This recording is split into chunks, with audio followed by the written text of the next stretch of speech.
is Guardian Radio 96.9 FM. Fresh news, smart talk, all day. The views and opinions of the hosts and guests are their own and do not necessarily reflect the position of the management and staff of Guardian Network.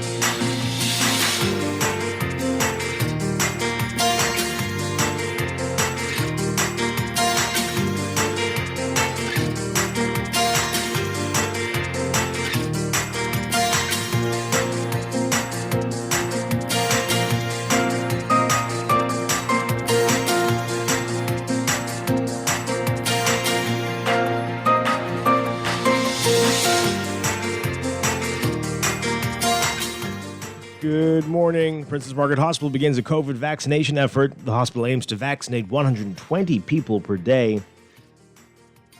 And officials believe significant numbers of healthcare workers will be vaccinated. Prison officers protest outside the Ministry of National Security. And in our discussion, we continue our Fringe Party Week. We are talking with the People's National Coalition. What are they all about? We'll find out this morning. It's all straight ahead. I'm Dwight Strachan, and this is Morning Blend. Wake up, it's a new day. Wake up, it's a new day. It's the start of the new way. You know that it's here. It's the start of the end of the old way. Wake up, it's a new day. Wake up, it's a new day. Wake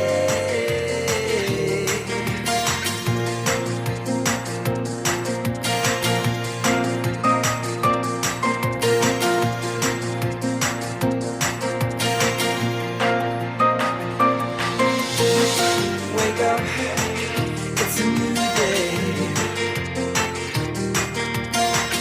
Wake up, it's a new day. Wake up, wake up. Good morning again, Bahamas. It is Thursday, March 18th, 2021. This is Morning Blend on Guardian Radio 96.9. Again, I'm Dwight Strachan. In a moment, Laverne Gardner will be joining us. Also this morning in Morning Blend Business, we're going to be talking with the Financial Secretary about that compendium of legislation introduced and debated in the House this past week and what it will mean. Plus, we'll talk about the financial management system and get his views on that recent IDB report. The country has a weak public financial management system. A lot to get to this morning, but first it's time for the overnight, the latest breaking news from while you're sleeping, and the top national and international headlines this morning.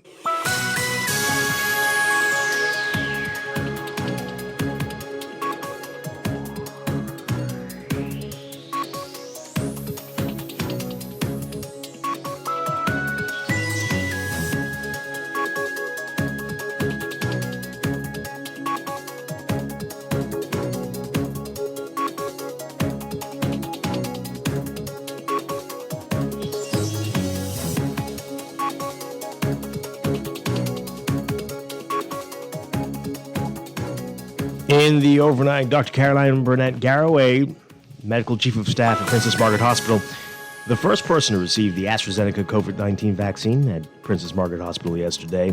Administrator Mary Walker said PMH is aiming to vaccinate at least 120 people per day. Walker says the rollout will start at the Sandlands Rehabilitation Center on Friday and at Grand Bahama Health Services on Monday. Burnett Garraway saying she was very excited that she was able to receive the vaccine. She's also saying that a study conducted across public health care institutions earlier this year showed that about 40% of healthcare workers were prepared to take the vaccine, but she expects that number has grown. Scores of prison officers from the Department of Correctional Services walked off the job in protest and demanded that they be treated with respect.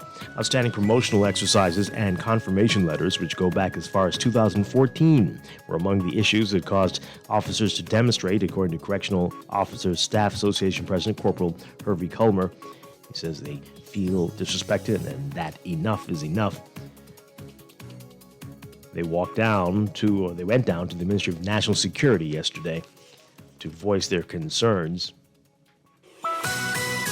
Minister of National Security Marvin Dames said he was blindsided by the demonstrations, but he says he's heard their pleas. He told the media the government is acting in good faith. However, according to Culmer, the union officers or the association officers are fed up.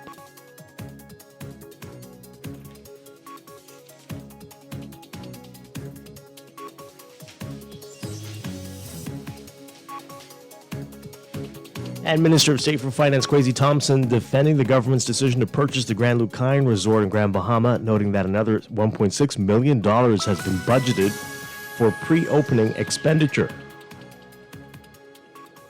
He says the government needed to purchase the hotel to preserve jobs and preserve the physical plant. He said, quote, "We refuse to allow it to go the way of the Royal Oasis and by extension the International Bazaar. Despite what the noisemakers and naysayers have to say, the government has made sure there has never been a time when no Bahamians worked at that hotel." Speaking in the Senate yesterday, as you may recall, the government purchased the Grand Lucaine in August of 2018 for $65 million. The tourism minister, Dionisio de Aguilar, saying last month that the deal being negotiated was not the same as the one entered into before the onset of the COVID-19 pandemic. Earlier this year, he said a consulting firm, or KPMG, was looking over the transaction to determine if there are areas that need tightening up or if there was anything glaring missed. Yesterday, Thompson said the government is moving forward with its plans to sell the hotel to Royal Caribbean and ITM. Overseas, the world is waiting a decision from Europe's top medical regulator on its investigation into whether there is any evidence to show the AstraZeneca coronavirus vaccine is linked to a small number of blood clots reported in people across the continent. The European Medicines Agency's expert committee is set to announce the results of its finding later today. Earlier this week, more than a dozen countries, including Germany, France, Spain, and Italy, suspended immunization using the AstraZeneca COVID-19 vaccine after reports of unusual blood clots in several people among the 17 million people who have received at least one dose in Europe. Both the EMA and the World Health Organization have said there is no current evidence to suggest the vaccine was responsible and that the benefits of immunization far outweighed at least small risk of getting vaccinated. AstraZeneca says that after a careful review of its COVID-19 immunization data, it found no evidence of any increased risk of blood clots in any age group or gender in any country. On Tuesday, the EMA executive director said the agency's priority was the vaccine's safety and that it would consider issues including if extra warnings needed to be added for the AstraZeneca vaccine. EMA also noting the daily toll COVID-19 is continuing to take across Europe and said vaccines were critical to stopping its spread. The pause in vaccination using AstraZeneca's shot comes as COVID-19 is surging across Europe and as Britain is expecting major delays in vaccine deliveries. Tens of thousands of new daily cases have prompted new lockdown measures in Italy, caused hospitalizations in France to spike, and led German officials to announce that a third wave of COVID-19 has begun.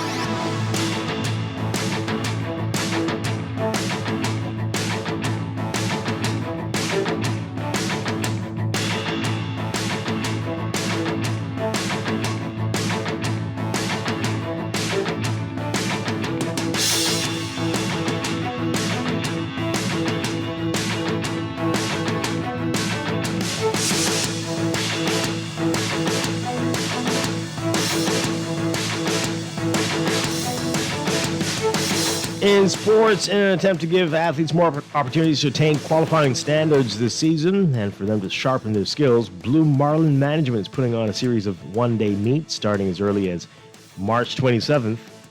A trio of one-day events is set for March 27th, June 10th, and June 8th, the latter serving as the fifth last chance meet for the organization over the last 5 years. The qualifying deadline for the Tokyo Olympics is June 29th, and the Olympics itself set for July 23rd to August 8th in Tokyo. Read more about this in today's Guardian Sports section.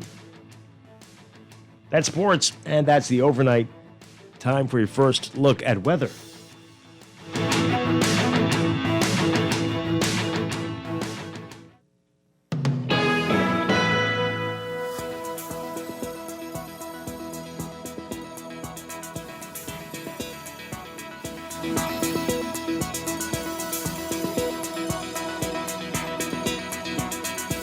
In your weather for today, we've got high pressure that will continue to produce some stable and moderate to fresh breezes over the island. Stable conditions.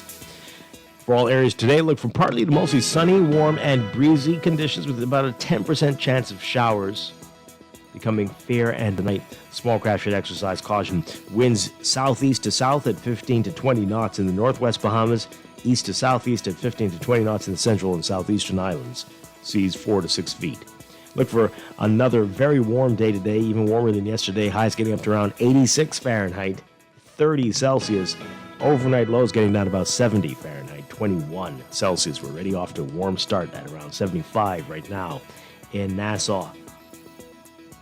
That's your first look at weather this morning. We'll tell you about your extended outlook and how much longer we're going to endure this spring-like, summer-like heat coming up in your extended outlook after traffic.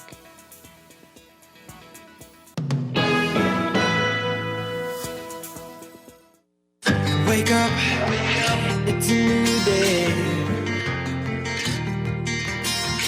Wake up, it's a new day. You are listening to Morning Blend. When we come back, we're discussing the day's top stories right here on Guardian Radio 96.9, our home for fresh news and smart talk all day. Wake up, it's a new day. Wake up, it's a new day. Technology serves to make our lives better, so why not your business too? At Custom Computers, we've been maintaining our knowledge and relationships with top tech companies since 1987 and carry only the most trusted brands like Apple, Microsoft, HP, and more. No company has helped more businesses build reliable IT systems than Custom Computers. You name it, we've done it. Call 396-1101 to talk to any of our business experts. Find trust in your tech. Count on Custom Computers. Meet Jackie. Jackie's a hard worker with a steady income, but she has a personal loan and multiple credit cards to pay off. To keep her account current, Jackie opted for a loan from Fidelity Bank to consolidate her debt into one monthly payment and earn interest on a built-in savings account. Be like Jackie. 567-7764 to book a complimentary financial coaching session. Fidelity also offers virtual assistance. Fidelity, we're good for you. Always on the go? Missed the show? You can now listen to Guardian Radio talk shows anytime, anywhere on Spotify and YouTube by searching Guardian Radio 96.9 FM or by entering the name of your favorite show. You can also listen by logging on to GuardianTalkRadio.com and clicking on the podcast tab. Guardian Radio, continuing to provide you with fresh news and smart talk anywhere, anytime, all day. Get ready! The real March Madness is here! Up to 100% off store-wide at Alive! That's right! Devices, earbuds, tablets, and so much more with crazy slash prices! Pay close attention to our social media pages. Visit any Alive location or visit BeAlive.com for the best deals on some of your favorite devices and accessories. That's March Madness going on now at Alive. Believe in best. RBC and Visa bring you a benefit as unique as you to enjoy Disney Plus. Get 2 months of the all-new Disney Plus streaming subscription on us if you have an RBC Visa Platinum card. Learn more by visiting www.rbc.com/Caribbean/Disney. Reimagine new ways to bank better. This is Guardian Radio 96.9 FM, Nassau, Bahamas. Wake up, it's a new day. Wake up, it's a new day. It's the start of a new way. You know that it's still. It's the start of the end of the old way. Wake up, it's a new day. Wake up, it's a new day.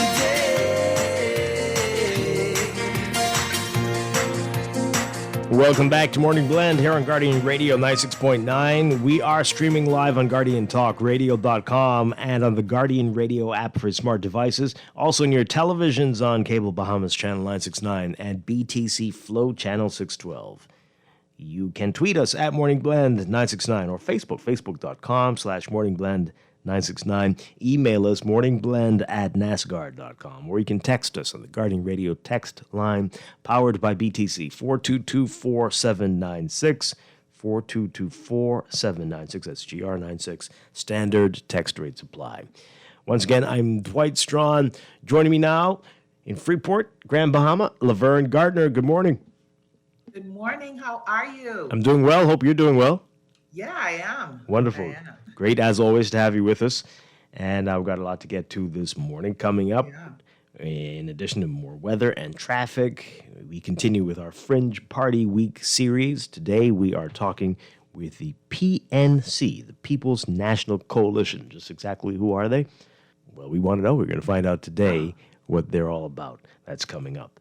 And then later in Morning Blend Business, we are going to talk with the financial secretary. There's a lot to talk to him about with a lot of new legislation and the impact this is all going to have and what this all seeks to address. Okay, our producer's ready for us to stop talking to get to what's in the news. No? Not ready? No? Tell me to be. Okay, let's get into it, Laverne. All right.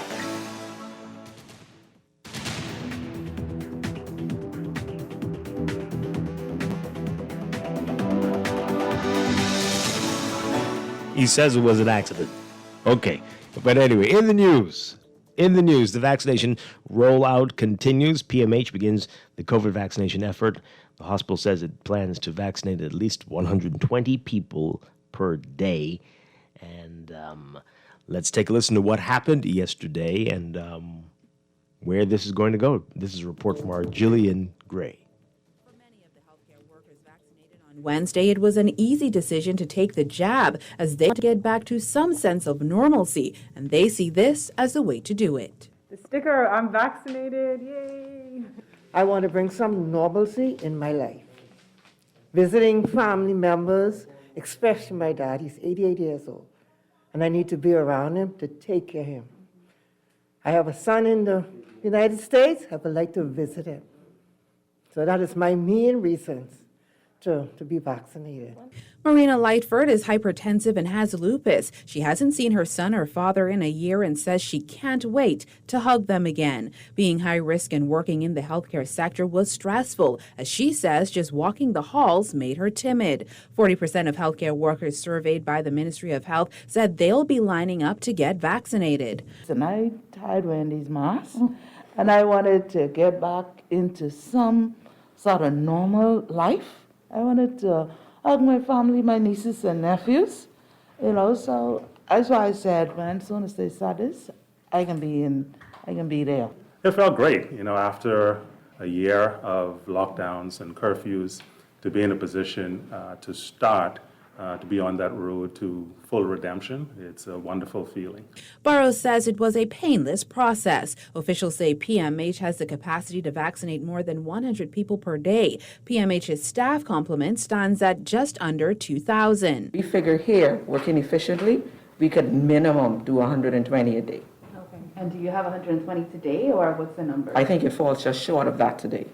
The exact number we understand is 50 for today's vaccination process. 170 people across PMH, PHA, EMS, and SMA have expressed interest in taking the vaccine. While that's only a fraction of the staff complement, employees are encouraging each other to take the jab.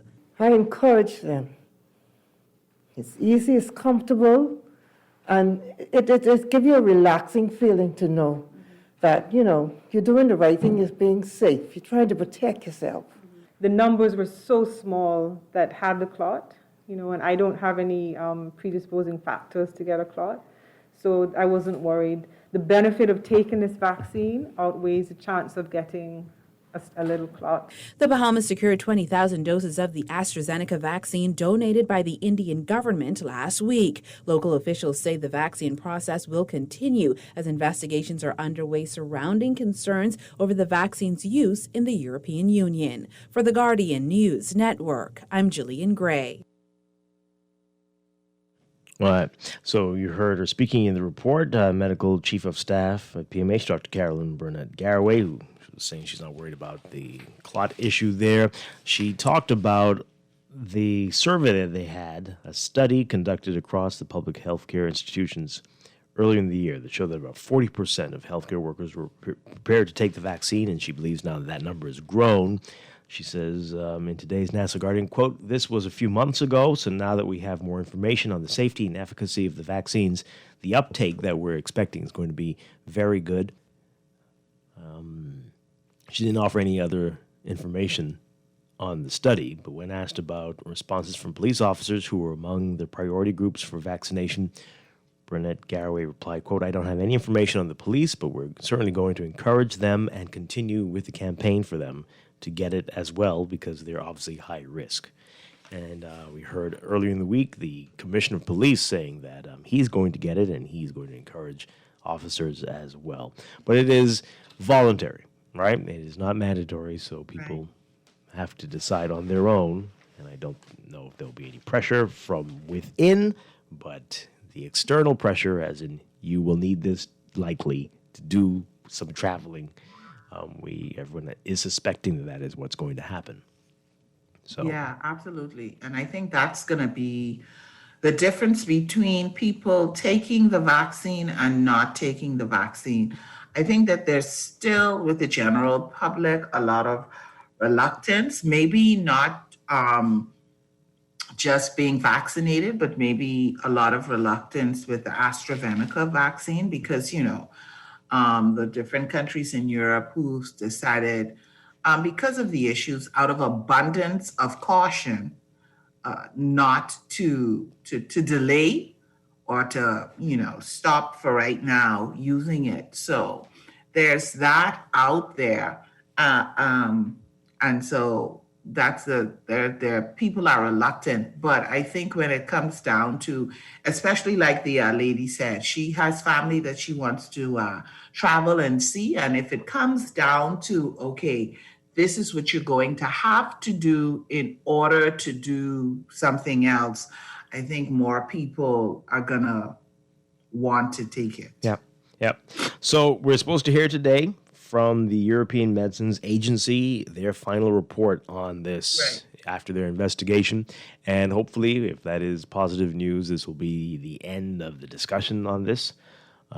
We will see. And I don't think that even whatever the report says, if it comes out and it says after our investigation, these things are coincidental, they're not related, this vaccine did not cause blood clots, I don't think that's going to end the conversation because there's so much information, misinformation coming out on a daily basis.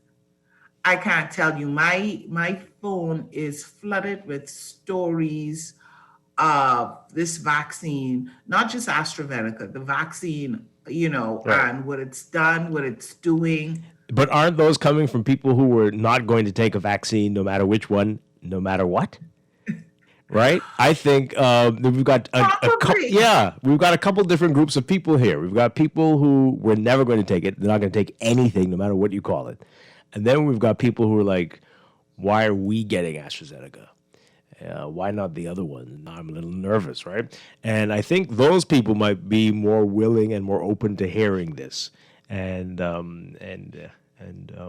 going deeper into the reasons why these countries are the ones that are complaining, as opposed to Australia and some other places that Right. that have it. But it's European countries, and there's a lot going on politically in on the continent, as they say, that could explain some of this, right? And I think I heard this week that the FDA is looking, AstraZeneca is supposed to be looking at getting approval for the U.S. very soon. So within the week or two, that may happen. And if it does happen, people bring that up on this show all the time. All the People time. right? So maybe if the FDA approves it, that will stop some people from complaining about it. But we will see. It's going to be interesting the next few days. Yeah. So you ready for yours? Are you getting it? When are you planning on getting it, Laverne? I don't know if it's. Not yet, eh? I don't think it's available to me as yet. That's a very interesting answer. But yes, right. We're not. I would like to think that I'm amongst the top people that need to get it right away, because that's what I think of myself in my mind. But I don't think I made that list. Okay. Well, we're going to hopefully find out more about that and who will be eligible and when over the next few days. So let's stay tuned for that. But let's hear what you have to say about it, folks. What do you make of that? The staff at PMH very excited yesterday, and the hospital enthusiastic, believing that they're going to be able to get quite a few of their people in and out. Doctors Hospital is supposed to start as well with a voluntary program, and we're getting it going finally. Okay. 3 2. Are you prepared? Me? Are you ready? Wait. Yeah. Hey. Yeah. Yeah. No. Yes, of course. I'm gonna be ready. Okay. I'm gonna be ready. 323-6232, 325-4316, 325-4259. Tweet us, Facebook us, text us, 422-4796. They keep saying it doesn't matter which one you get as long as you get one, right? Right. And I'm like, okay. Uh-huh. I don't know. I'm not feeling very confident in your yes. Because right? I can't even form words. We're gonna be there. We're gonna be ready. All right. 323-6232, 325-4316, 325-4259. Tweet us, Facebook us, text us, 422-4796. All right, here's a text here. Dwight, are they kidding? With 120 shots per day, they can't be serious. There should be no reason why they can't do at least 2,000 shots per day. No excuses. Well, some people aren't there to get it. They are. I don't think that's what they're also saying, right? 2,000 people are coming, banging on the doors to get the shots. Not yet. Right. But that's 120 at PMH. There's also doctors. There's other places. Right. So that's not that horrible. And then, too, if you think about it, in the U.S., they had estimated that they would be serving X amount of people, and then they weren't seeing those kinds of numbers, so they just started saying, whomever, just come, Right. Right. So, yeah, I suspect that'll be the situation like I said, here. overall, there's still some reluctance, so, yeah. Mm-hmm. Yep. What happens today in Europe and again in the U.S. over the next few weeks will likely determine a lot of things, and we will see. Another text here. It's nice to hear that level heads prevailed after all the misinformation and conspiracies spread about the COVID vaccines over the last few months.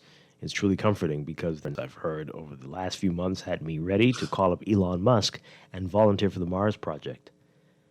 Oh, okay. Well, I mean, I don't think it's over, but you're hearing more of the level heads. Okay, that's great. Mm-hmm. See, this person, see what I mean, Dwight? You're done making excuses. They need to solve the problem. Why do we have to be so backwards? I don't think it's them that's the issue. Not that I'm making excuses. I don't think it's them. They are having a difficult time convincing people to come forward. Right? And if there were 2,000 people a day who claimed they wanted this, I'm sure they would find a way to do it. But they also have to social distance. They have to ensure that there's safety for the people administering the vaccines, right? But there also isn't the demand yet. And people, like you said, people are still feeling this out. Yes, there are people who are taking it, I guess primarily probably health workers, but people are still, you know what people are doing? People are saying, okay, let them take it and let's see let's see what happens. Absolutely. So I think maybe by next week, with the report that's coming out, and then also people are monitoring or listening out to see if anybody here who's taken the vaccine so far have experienced any side effects. So it's all of that. This is the one time when Bahamians aren't necessarily saying me first. Exactly. Right? Like, if this were a fast food restaurant opening, 2 weeks. Right. If this were a fast food restaurant opening, the lines would be down the street, right? But this is not that kind of show. Right. So people are being very cautious. I have no issue with them saying that they can serve about 120 people. Like you said, that I don't know that they're the only ones giving it. You talked about doctors also being able to serve people. Again, they only can serve the people who will come. And so based probably on what they've seen so far, 120 may be a very good number because they aren't seeing people coming in droves. Absolutely. All right. Let's read a couple more messages and we'll take some calls. This person, they're going on to say, if you were in charge of this, you'd have been able to do more than 120 shots a day. Just open it to all. Probably, yeah. Another person saying something similar. Let them open it up and you will have a stampede. I'm not obese or old or have any underlying conditions, so I will be first. Well, okay, well, that's interesting. That's great to hear. Great to hear that there is that interest because we don't hear that much from people who are saying, I want it. We're hearing from everybody who has a problem. So we'd like to hear more from people who want it. The logic behind it was to try and vaccinate those people who are most vulnerable. Right. Those people who have the greatest exposure, which most countries were doing, right? So we're no different in that sense. So you want to get your law enforcement, you want to get your medical personnel, you want to get the elderly, these people, you're trying to serve them first, make sure that they're vaccinated first. Yeah. But, maybe if you continue to see that reluctance, then you will. Who knows? Maybe by next week they will say, whosoever will just, come on. They may. Let's take this call. Good morning, caller. You're on Morning Blend. Mr. Strachan, how are you doing, sir? Hi, good morning. Mr. Gardner, how are you doing? Good morning. Mr. Strachan, let me ask you a question. The healthcare system overwhelmed the Bahamas. We have people died on the street. Mr. Strachan, you become a spokesman, for the government on this coronavirus taking it. People could take it if they don't take it, but the bottom line, we have more important issues in this country now. Than what? Pardon me? We have more important issues than what? Mr. Strachan, let me ask you a question. Give me a chance if you don't mind. People dying in the street. The hospital overwhelmed. Ambulance coming every night. Like, what happened, Mr. Strachan? Hello? I'm trying to get where you're going. No, I'm trying to say right now, people could take it if they want to take it. That's basic. It ain't mandatory. So, so what's all the hell baloo? And then the doctors, the alliance doctors, nurses president, they're involved.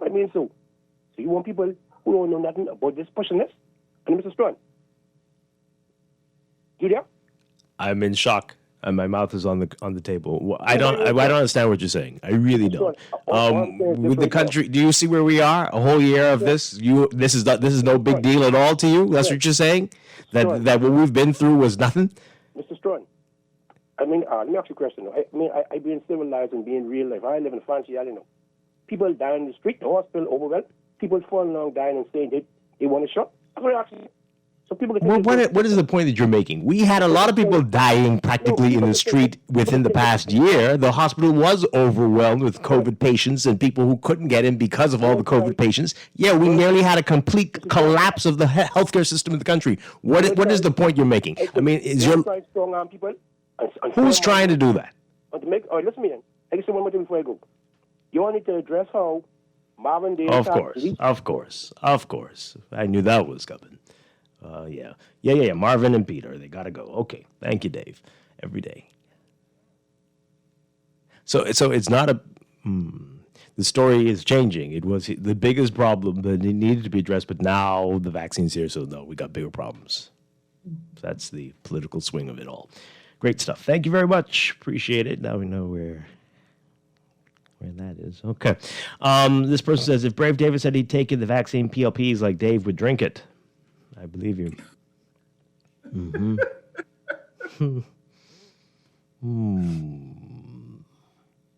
This one says, I hear all the talk that getting vaccinated is not mandatory, but in a roundabout way, you're being forced to take it. How?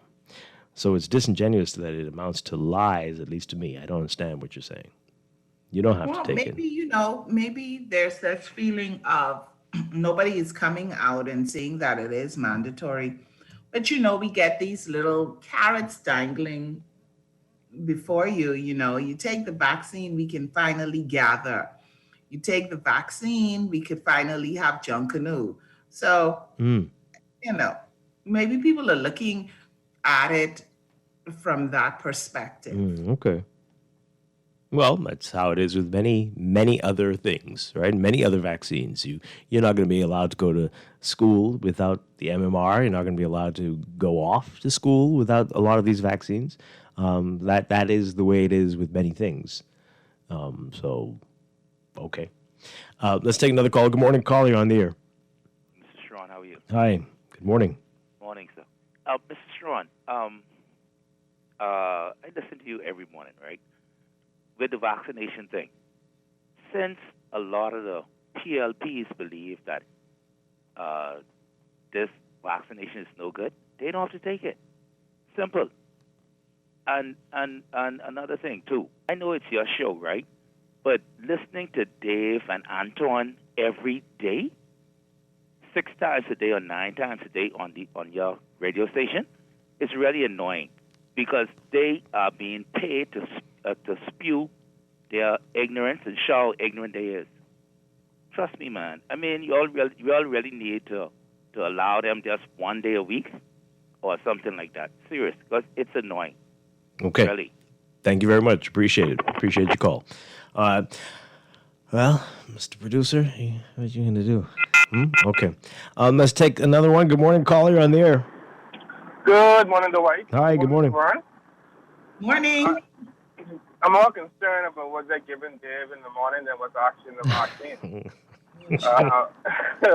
But on a serious note, I think there's a lot of reluctance because of the misinformation out there, and also a lot of individuals that they are trying to get vaccinated, they're not going to come out their homes. They've been shut in for 7-8 months. Yeah. So they have to find a way to go to these individuals, especially the elderly. They're not going to come out their homes to go to PMH. So they have to find a way to make it more accessible to those individuals. But on another note, if they was to open it up, like Texas said, if they open it up to everybody, they're gonna have an overflow. I think individuals like myself, I'll gladly go and take the vaccine today. And also, I don't see any reports from our counterparts throughout the region that have actually rolled out their vaccination programs for last month. We haven't heard any reports of them having any type of side effects so far. So I think the EMA report is going to find that there's no tying between blood clots and this vaccination, and I think it'll be smooth sailing from there. They're here on out. Okay. We're all waiting to see. We are all waiting to see. Thanks a lot. Appreciate it. You're welcome. All right. And one more call. Good morning, caller. You're on the air. Good morning. Good morning, Dwight. How you doing? Doing well. I'm glad you just smile it off when first called and attack PLVs. Okay? Because like I told you before, I'm glad you opened your show as a show of democracy. A known FNS, they don't have to say they're FNS, but by their contribution, I'm sure every day you can hear who they support, just like how you can hear who Anton and Dave support. Not only PLPs are having second thoughts or saying that they might or they may not or they're just going to wait or whatever. This is beyond the political letters, PLP, FNM, DNA, whatever. Everybody is having thoughts about taking it. Not that they're not going to take it, but they're just reading, holding off and trying to understand it some more. Okay. Okay, so you continue to have democracy on your show. You may not like what he's saying, and others may say he's being paid or whatever, but I've never heard people saying known F&M supporters who you can observe and hear, they support the F&M. I've never heard people say they being paid. You know? So continue to well, if you have to tell Dave, hold on, or something he said, or whatever, you have to hang up or cut him or whatever, but let your show be a democracy. Thank you very much for your support. Appreciate it. All right. You know, it's my thing. It's my like, goodness. It doesn't matter what we talk about, what we discuss. Somehow, it always, I don't know, we have this great ability as a people to make everything politics, about politics, right? So It's a special skill. I think it's unique amongst the people of the world. Yeah, it's a gift. It's a gift. Yeah. There should be a reality show competition about it, or an Olympics of it. The Bahamas would win. This is not about which party you support. So please, I'm begging the general public to not allow it to be about that. At this time, it is a personal choice. There are those who will do it. There are those who won't do it. But don't let the main reason you don't or do it be because of any political party. Can we do that? You're asking a lot. But let's hope. I hope that is not going to be what this comes down to. For God's sakes. Listen, you know what, Dwight? Maybe I guess when I hear stuff like that, I go back to the referendum where women basically voted against themselves because it came down to party. It came down to politics. So I'm just thinking, if you don't want to take the vaccine and you have your reasons, whatever they are, I'm just hoping that it isn't a political thing. Yeah. Wow. This text here, many businesses are making it mandatory for employees to take the vaccine to return to work. So the government's being disingenuous by saying it's voluntary, knowing that companies will require mandatory vaccination. Okay, tell me which ones, please. I'd like to know. We were talking about this a few weeks ago, if we believe that's going to become a thing. But if you know of one, or if you're just repeating what you heard, but if you know of one, please let me know. Maybe hotels will. Do you think hotels will? Maybe they will, but I don't heard that is the case as yet. Right. I'm just saying, maybe they will. But I'm not going to be surprised if it happens. But I'd like to know who's doing that right now. This one says, the same way that everyone has to sanitize your hands before you enter any establishment, they will soon be requiring a vaccination card. Yeah, we are hearing that a lot. Like all vaccines and medication, there are people that suffer side effects. A lot of people are allergic to aspirin and have died, but it's still being sold with a warning label. And I think I heard that that's what the European Union is considering, additional warnings, possibly. And Another one. If we have Pfizer, we would have all of this. They'd find a way to have concerns. There were people reporting some incidents with Pfizer initially, in the U.S., but I wouldn't be surprised. But of course, that was always going to be a challenge with the temperature that needed to be stored at, and that was going to be a big issue, and the cost, a big problem here. Another one, while the rollout of the vaccine will begin the process toward normalcy, the fact that the majority of people are at best tepid or trepidatious, I guess, towards this vaccine speaks loudly. This sluggish rollout, although bad optics, can give the administration and vaccine rollout team a time for recalibration. There's been no data shared to gauge enthusiasm or willingness to take the vaccine. Officials have spoken down to and flat out dismissed concerns persons have surrounding this vaccine. The educational and PR arms are seemingly non-existent. There needs to be greater collaboration between the administration, opposition, and general public for this exercise to be successful. Now, there are some commercials playing. There are some print ads.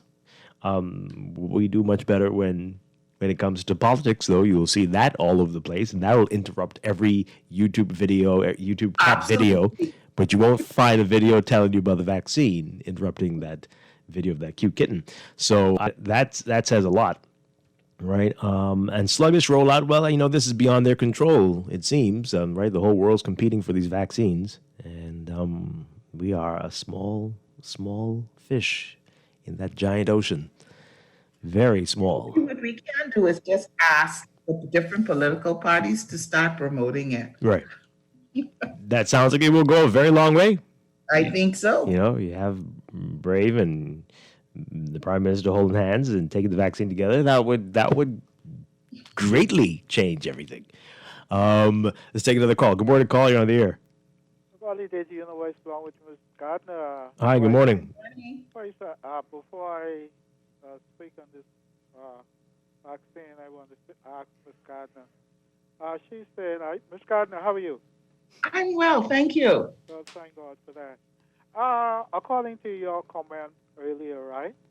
Are you saying in a simple way that it's nobody's business who people vote for?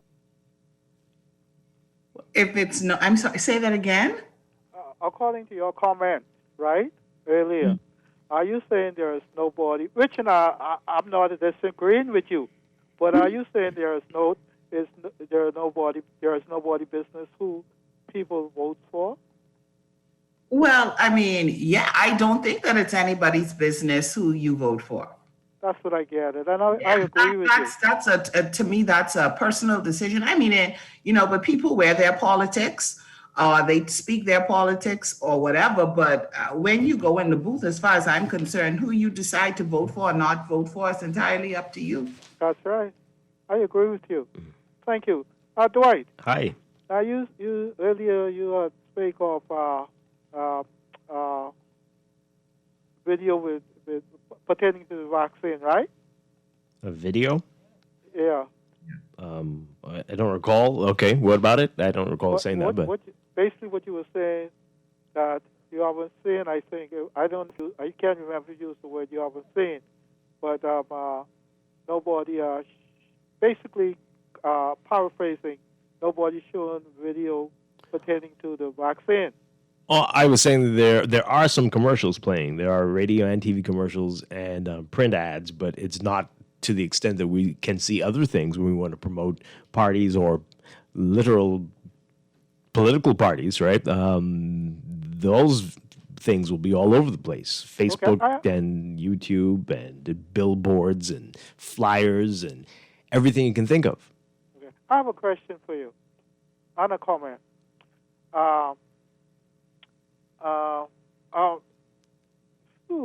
Question got away. But the comment is, right? I've heard on a video whereby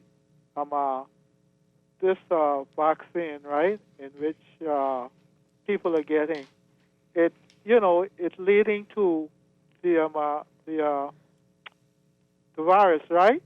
The virus. To make it simple, if you were to catch something else, right? that the vaccine would not be able to, counteract the other disease in which you had obtained. What other disease? Okay, in other words, right, the vaccine, right, in which what people are taking, right, is only for one thing, the disease, right? For COVID? The COVID-19, right? Well, yeah, of course. So what people, according to the video, right, it's saying that if one were to get other disease while that vaccine are being working towards the COVID-19, right? It would not it would not stop the. Maybe you mean other variant? Is that what you're saying? Well, I mean, what other disease? It didn't use the word other variants of COVID. But then if you were to, it's only treating COVID. Right. So if you get malaria or chickenpox, I mean, that has nothing to do with this. Right. Now, my question came back to me. If one were to go and take the vaccine, right?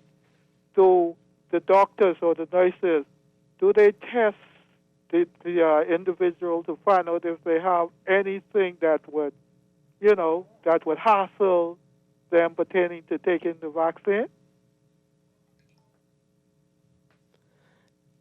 Anything? I mean, you need to talk to your doctor before, right? You need to let your doctor know all the issues that you have, and your doctor will decide or recommend to you whether you should or you shouldn't, I guess. That would be if you have any concerns at all, right? Again, this is only to treat COVID and nothing else.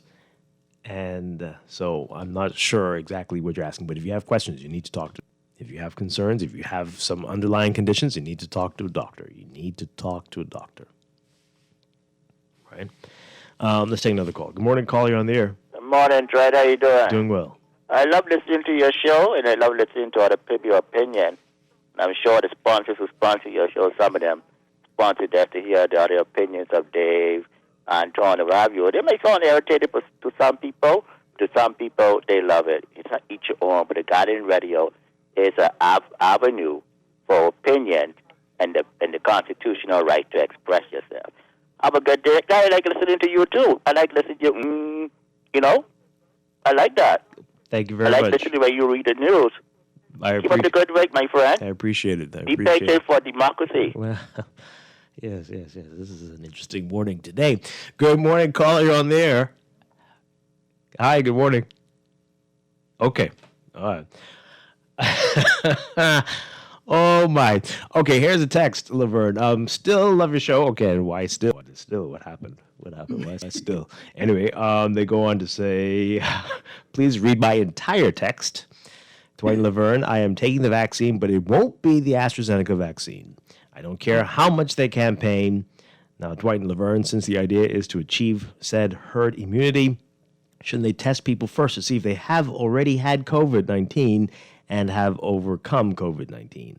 That's a good point. I was thinking that's what our previous caller was saying. Braden was talking about, right? Good test to see if you have COVID. But you're supposed to say, right? Did you think you have it? Do you? And that would make sense because they're telling you to take it after a certain time, not while you have COVID or right. But I think I'm listening. I can't remember if it was Dr. Forbes, so I don't want to say it was her, but I'm sure I heard them say maybe after, if you've had it, at least a month. Right. Yes. Right. I think that's what she said. Month.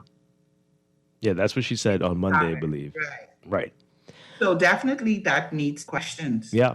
And I think it is a good idea to do a rapid antigen test. You might be right in the middle of the throes of COVID and asymptomatic. You might be at the beginning stages of right? it. No, you not even realize. Exactly. You might be asymptomatic and you don't know. Right. So I would hope, but anyway, they go on to say, thus already having developed antibodies or antigens, that's already made you immune to COVID-19. You don't need to vaccinate folks if they have already developed an immunity to COVID-19 because after all, in the end, the idea is to achieve herd immunity. Think about it.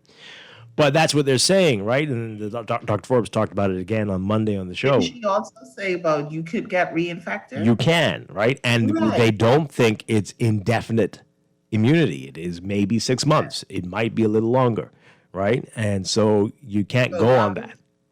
Right. So that was the issue too, that even people who had it, they were saying that you still need to get the vaccination because of the type of virus that this is. And also because, again, I'm praising, but also because of the variants of it, as we've seen in other countries where they had, I think in Britain, they had a different variant of it that popped up. And so it was for those reasons that she was saying you still need or should get vaccinated. Exactly. Yeah. This person says, oh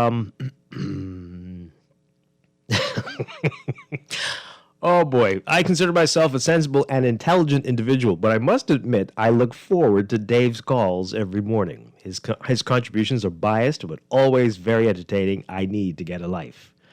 Well, you said it. You said it. You said it. Okay.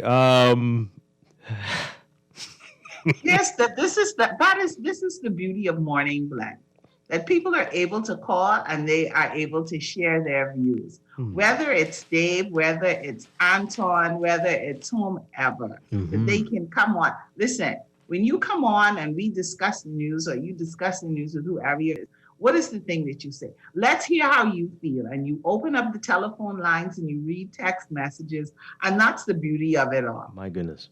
That's the beauty of Morning Blend. This is the monster that you have created. There you go. You don't get this democracy in the House of Assembly. So No. this is your place, people of the Bahamas. This is your place. That's right. Let's take another call. Good morning, call. You're on the air. Morning, Mr. Strachan. Hi. Good morning. And good morning. I always consider her as Lady Gardner.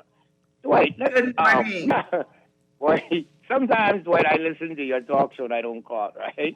But Miami, I'd be killing myself laughing first thing in the morning, right? But needless to say, okay, we have a few clinics over here, Ms. Gardner, right? And we have 10 set up outside the clinics. Why is it, Mr. Strachan, that they cannot utilize those clinics for like frontline workers, the vulnerable people? Because as we understand that this vaccine doesn't have to be stored in such clinics, so they could utilize Fleming Street Clinic. You got South Beach Clinic. You could set up tents outside like how they set up now, and then the people could come and just take it. Because if you look at World News, Mr. Strachan, you see people riding like basically in parking lots and getting their shots. So it's something easy. Yeah, so they may get to that. They may get to that. Remember, yesterday was just day one. Yeah, but because I can be real, Dwight, and you know it's easy. See, we as Bahamians, when we get things for the first time, we try to make it like it seems to be hard. But in order for you to know if something will work, Mr. Strachan, nothing beats a try than beats a failure. Governments try and governments fail, past, present, and God spell like future. But you still gotta try it. It does not make any sense. Oh well, we only vaccinating 50 people. You have people really want to take it. I know people who are strong, and let me say this today, strong PLPs want to take it. Because I listen to travel. Now, it is saying that I can take it because that's my choice. But it does not matter what. I don't want to get into the politics because that's a bunch of foolishness sometimes when you explain it. But as it stands, they need to utilize these clinics. Mr. Strachan, they need to utilize parking lots. They need to utilize it, and then that 20-something doses that they get, people would then get that. You could administrate that within, 2 weeks? You have different outlets. The same way you had the COVID test. You remember when we had the COVID test, you got to ride up, take the test at certain places. It's the same thing. Yeah. Common sense. I think it's coming. I hope so, Dwight. Yeah, I mean, like I said. Keep up the good work. And I just want to say one thing. And to the gentleman who called about if Mr. Davis take the vaccine, so, you could throw you a little political blow, right? But Mr. Davis... No, that's not a political blow. That's a legitimate question. I want to know as well. I would love to know. If he take it, if other PLPs can take it, man, come on, man, Dwight. Man, we got to come out of this politics foolishness, man, Dwight. When you get explained, see, it's a time to push politics and it's a time to pull back. And this ain't the time. This people lives. DeWitt, I don't know if that one is a serious question. We'd like to know. DNS, the new group of just formed, everybody dying out. Everybody family dying out. Everybody catching this. This ain't about no politics. This about people's lives. Okay. All right. Thanks a lot. Appreciate it. I mean, I think that one serious. Don't you want to know, Laverne? Don't you want to know if a possible future prime minister has received his vaccination against this horrible, horrible disease? Don't you want to know that? No, I don't. Really? Okay. Absolutely not interested. I really am not. Oh, dear. Okay. Well. But that may be a motivator for other people, right?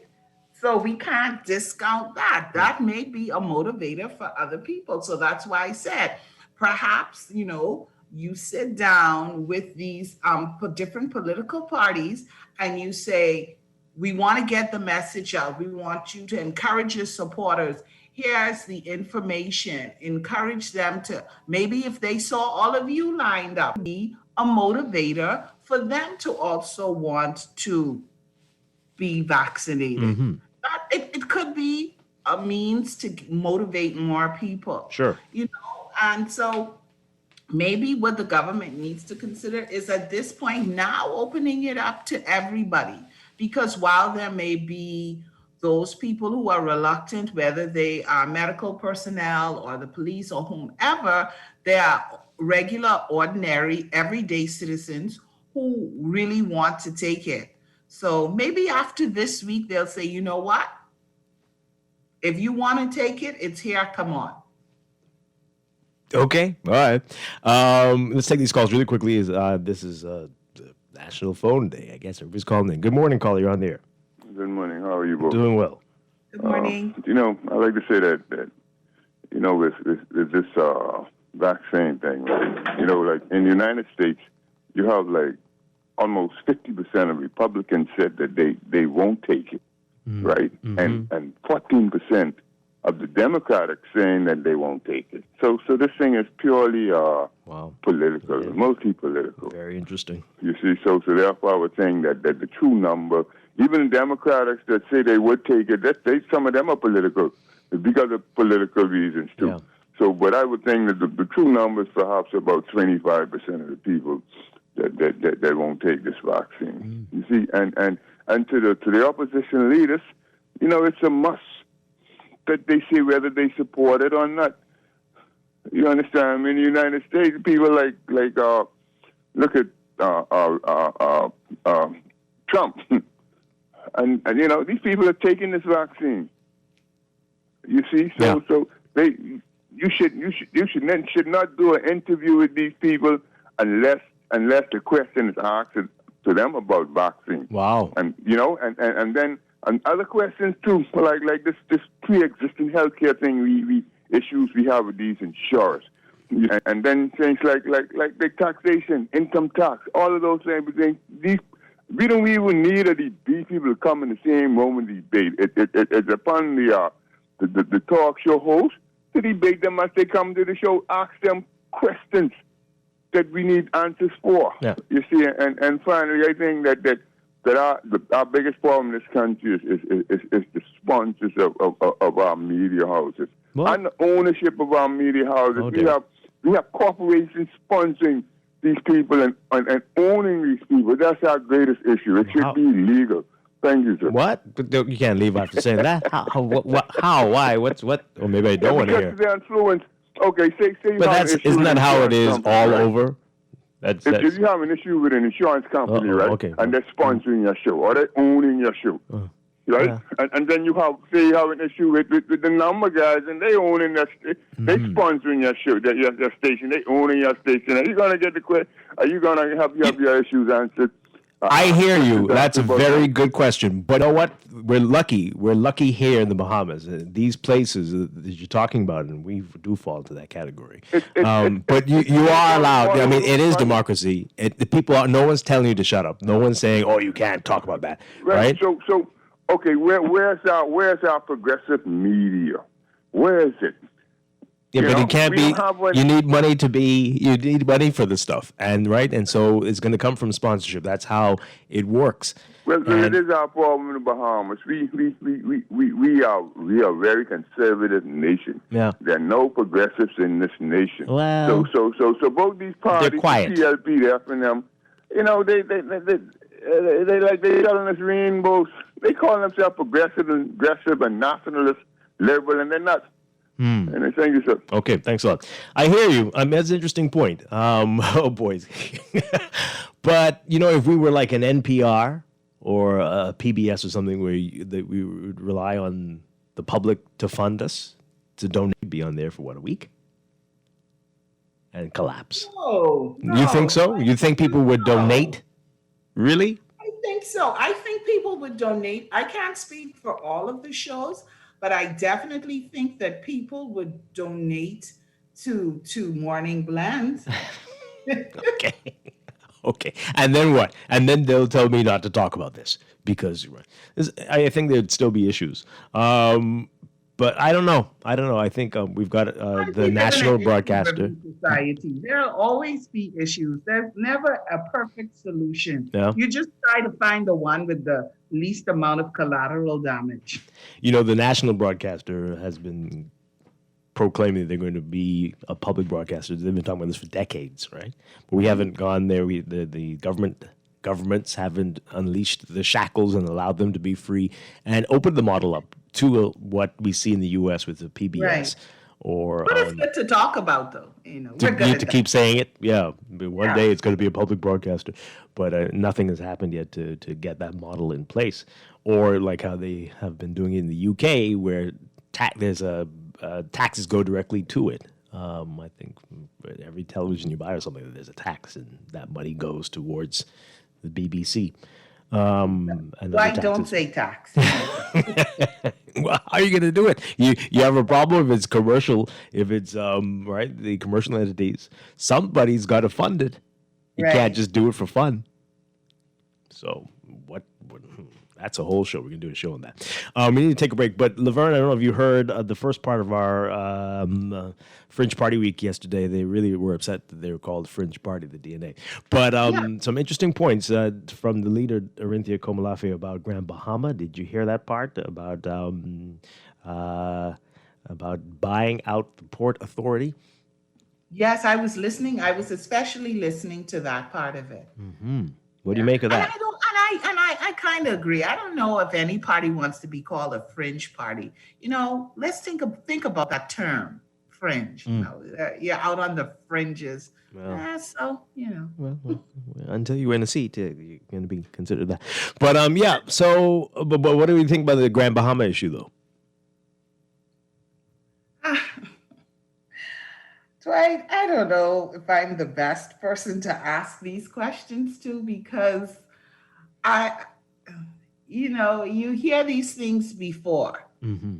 So I'm at a place where I'm just like, we'll see. Yeah.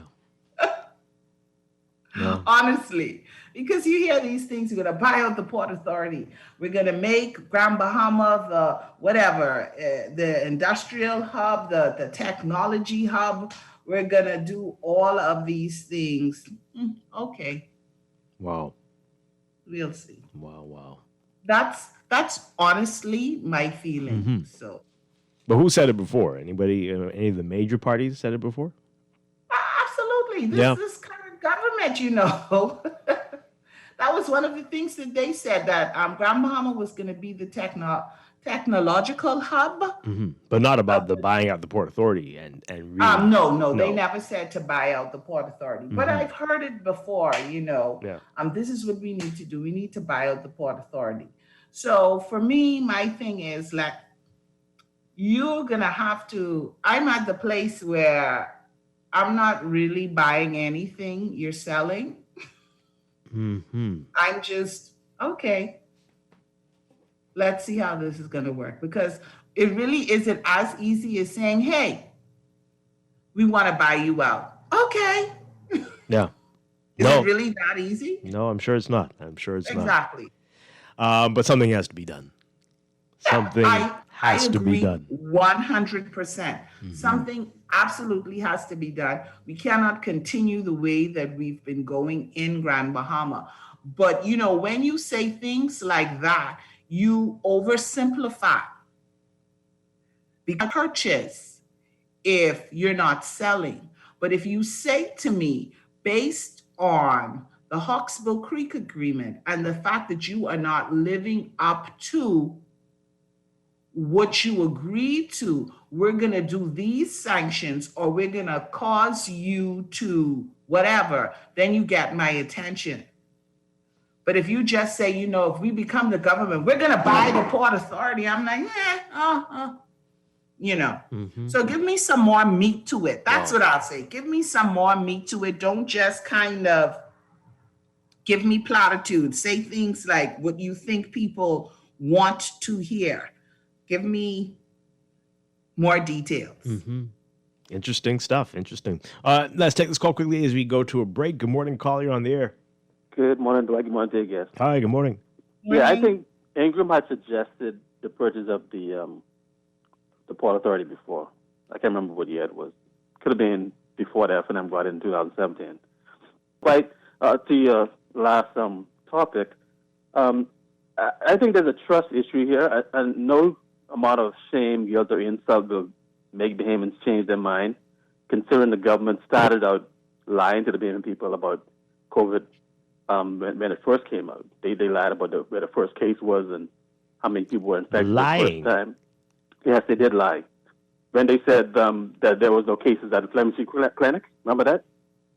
And the first case was from the Flemish Clinic.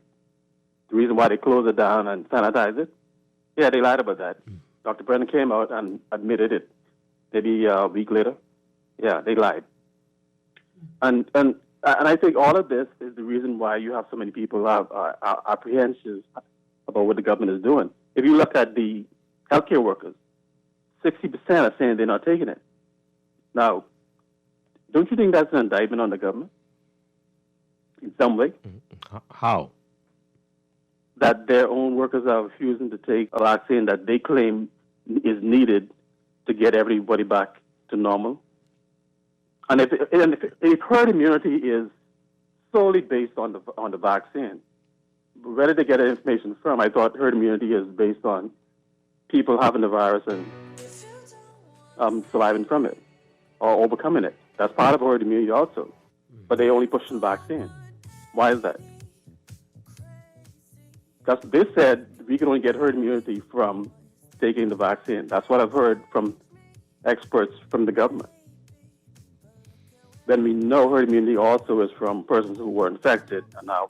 Yeah, but it's not like chickenpox where you get it once and then the only thing you have to worry about later in life is shingles. But you could get this again, and it could be worse than the time you got it before. So herd immunity there could be, getting this at all could be a problem. But the problem is the vaccine is not a sure thing.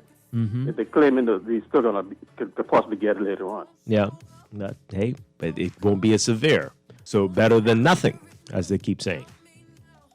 Yeah. Also, if you boost your immune system, it also wouldn't be severe also, would it? Maybe, maybe not. Maybe you don't know that you have some underlying conditions. Same thing with the vaccine. We don't know. Yeah, well, that's how it is. I like to listen. Yep. Well, interesting points. That's how it is. A lot of chances that we take, risks that we take in life. We're going to take a break and be back. This is Morning Blend on Guardian Radio 96.9. Moved on, it's scary. I'm not where you left me at all. So, if you don't want to see me dancing with somebody, if you want to believe that anything could stop me, don't show up, don't come out, don't start caring about me now. Walk away.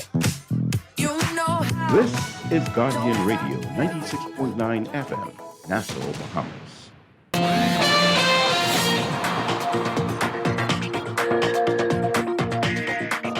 Time for Morning Blend Traffic Alert brought to you by RBC Royal Bank. And in your real-time traffic this morning, we've got Smile Butler Highway seeing heavy traffic from south now, Fire Trail all the way up to Tawny Glooms Darling Highway, the northbound lanes there. Traffic is backed up on Fire Trail eastbound as well, heading towards the roundabout with Smile Butler Highway. Further south on Smile Beller Highway, we've got, as you get to that junction with Carmichael Road, some building traffic in the southbound lanes there. And in that junction, in that area between Faith Avenue and Smile Beller Highway, Carmichael looking pretty busy there at this hour. Elsewhere, Gladstone Road northbound, also busy this morning, heading towards JFK Drive, and Blue Hill Road already seeing the heavy traffic northbound lanes just north of Soldier Road, heading towards Independence Drive, and Independence Drive seeing that traffic westbound and eastbound this morning. East Street South, from south of the roundabout with East-West Highway, and between Soldier Road also looking busy, the northbound lanes at this hour. Those are your hottest spots for seeing the traffic building on Robinson Road as well, especially between Soldier and Old Trail Road and northbound on Marathon Road. And don't forget Prince Charles Drive, that work going on there with single lanes just west of Fox Hill Road as they try to repave the surface there. Also building traffic on Fox Hill Road northbound heading towards the intersection with Prince Charles Drive.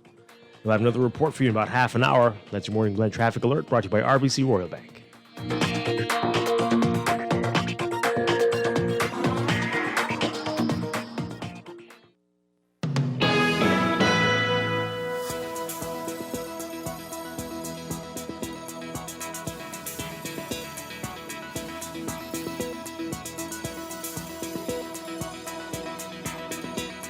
And another check of your weather today brought to you by Rev. We've got high pressure that's continuing to produce stable weather conditions across the country and fresh to moderate breezes. For all areas today, look for mostly sunny. It's warm and breezy with a 10% chance of showers, becoming fair and mild tonight. Small craft should exercise caution. High temperatures getting up to very warm, 86 Fahrenheit, 30 Celsius.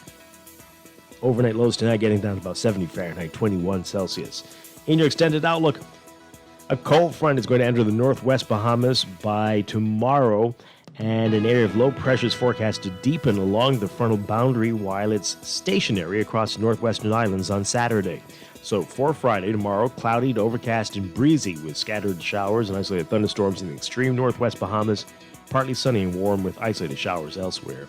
Saturday, cloudy to overcast with scattered showers and thunderstorms in the northwestern Bahamas, partly sunny and warm again, with a quick passing shower in the central and southeastern islands. That's your morning blend weather check. Weather check brought to you by Rev. Basketball fans, this one's for you. Sign up or upgrade to Rev Trio and enjoy NBA League Pass absolutely free. Call 601-8992 or email trio@cablebahamas.com to sign up. Rev, you and us together.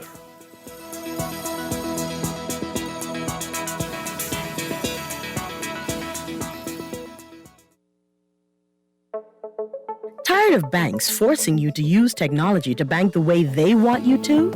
Your convenience is important. So no matter what your banking needs, Commonwealth Bank's friendly staff are always available in branch for that personal one-on-one service. But when you choose technology, our online and mobile banking app offers you state-of-the-art functionality. The choice is yours. Commonwealth Bank. Bank the way you want.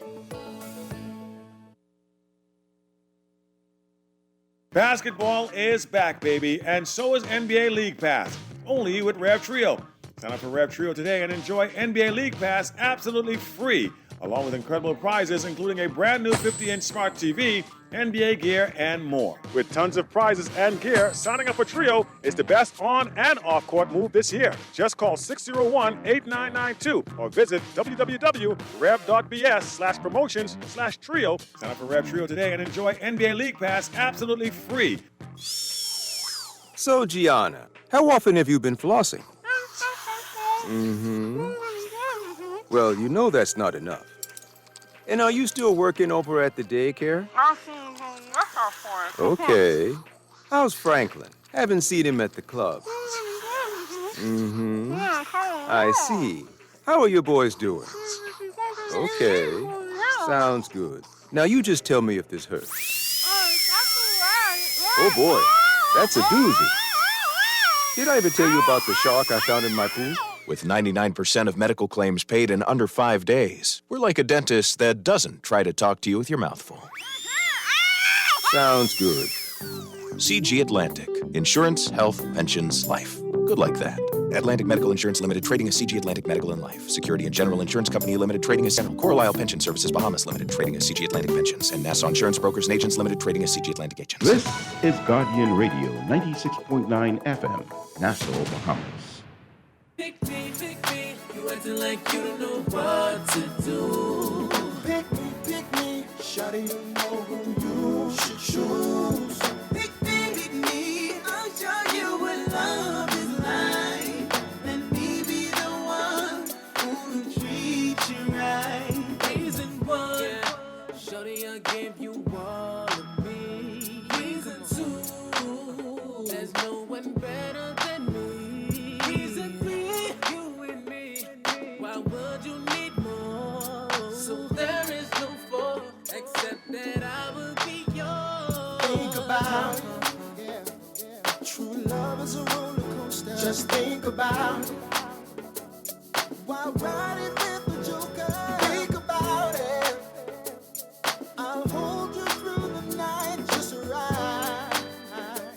The rest of my life. Pick me, you acting like you don't know what to do. Pick me, shawty, you know who you. We're back with Morning Blend on Guardian Radio 96.9. Dwight Strachan along with Laverne Gardner. And we continue with our special week, Fringe Party Week here on Morning Blend. And this morning we are very pleased to have with us the PNC, the People's National Coalition. And in studio we have leader Garth Maynard Roseborough. And we have one of the founding members, and Dr. Karen St. Cyr. And we're going to be joined soon, I hope, on Zoom with Stephen Hall, who is a candidate in the upcoming general election as well. Great to have you all with us. Good morning. Thank you for being here on Morning Blend. Thank you so much. Okay. Thank you very much. All right, so PNC, the People's National Coalition. Tell us about the party. How long have you been around? And what is the PNC all about? The tease question. We're just seeing the time. So hold that thought. We're going to take a quick break and be back with more. This is Morning Blend. We will be right back. Stay with us. Who will treat you right? Listen up to my voice. Girl, if I was your choice, you would feel so light. Girl, if you decide, I can change your life. Be mine. Let me.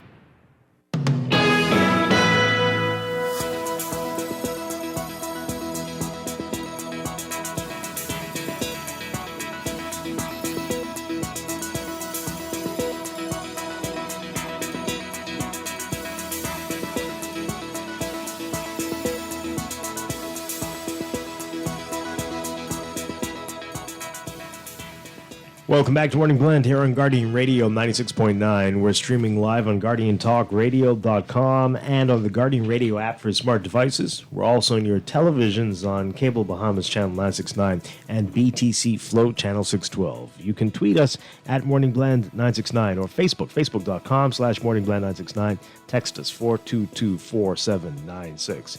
And now at 8:20, it's time for another check of your weather for today, brought to you by Bahamas First Insurance.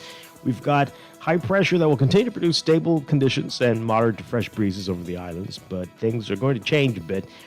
Today, though, for all areas, partly mostly sunny, warm, and breezy with a 10% chance of showers, becoming fair and mild tonight. Small craft should exercise caution. Highs getting up to a very warm 86 Fahrenheit, 30 Celsius. Overnight lows tonight getting down to 70 Fahrenheit, 21 Celsius. In your extended outlook, a cold front is coming. It's going to enter the extreme northwest Bahamas by tomorrow, late tomorrow. And then an area of low pressure is forecast to deepen along the frontal boundary while it's stationary across the northwestern islands on Saturday. So for tomorrow, Friday, expect cloudy to overcast and breezy conditions with scattered showers and isolated thunderstorms in the extreme northwest Bahamas. Partly sunny and warm with isolated showers elsewhere. Saturday, cloudy to overcast with scattered showers and thunderstorms in the northwest Bahamas. partly sunny and warm with a quick passing shower in the central and southeastern islands. That's your morning blend weather check, brought to you by Bahamas First Insurance. What's first for you comes first for us.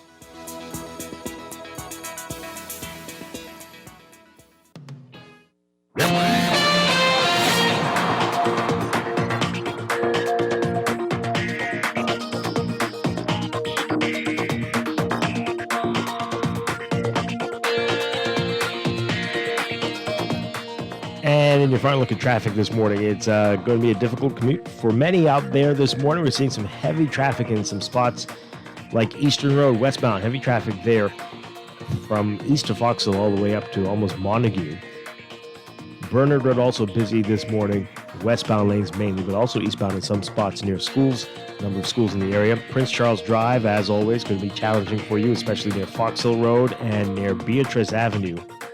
And then further up with Robinson Road near Old Trail Road. And Independence Drive, both directions, westbound and eastbound, but especially westbound as you head towards Blue Hill Road, the roundabout there.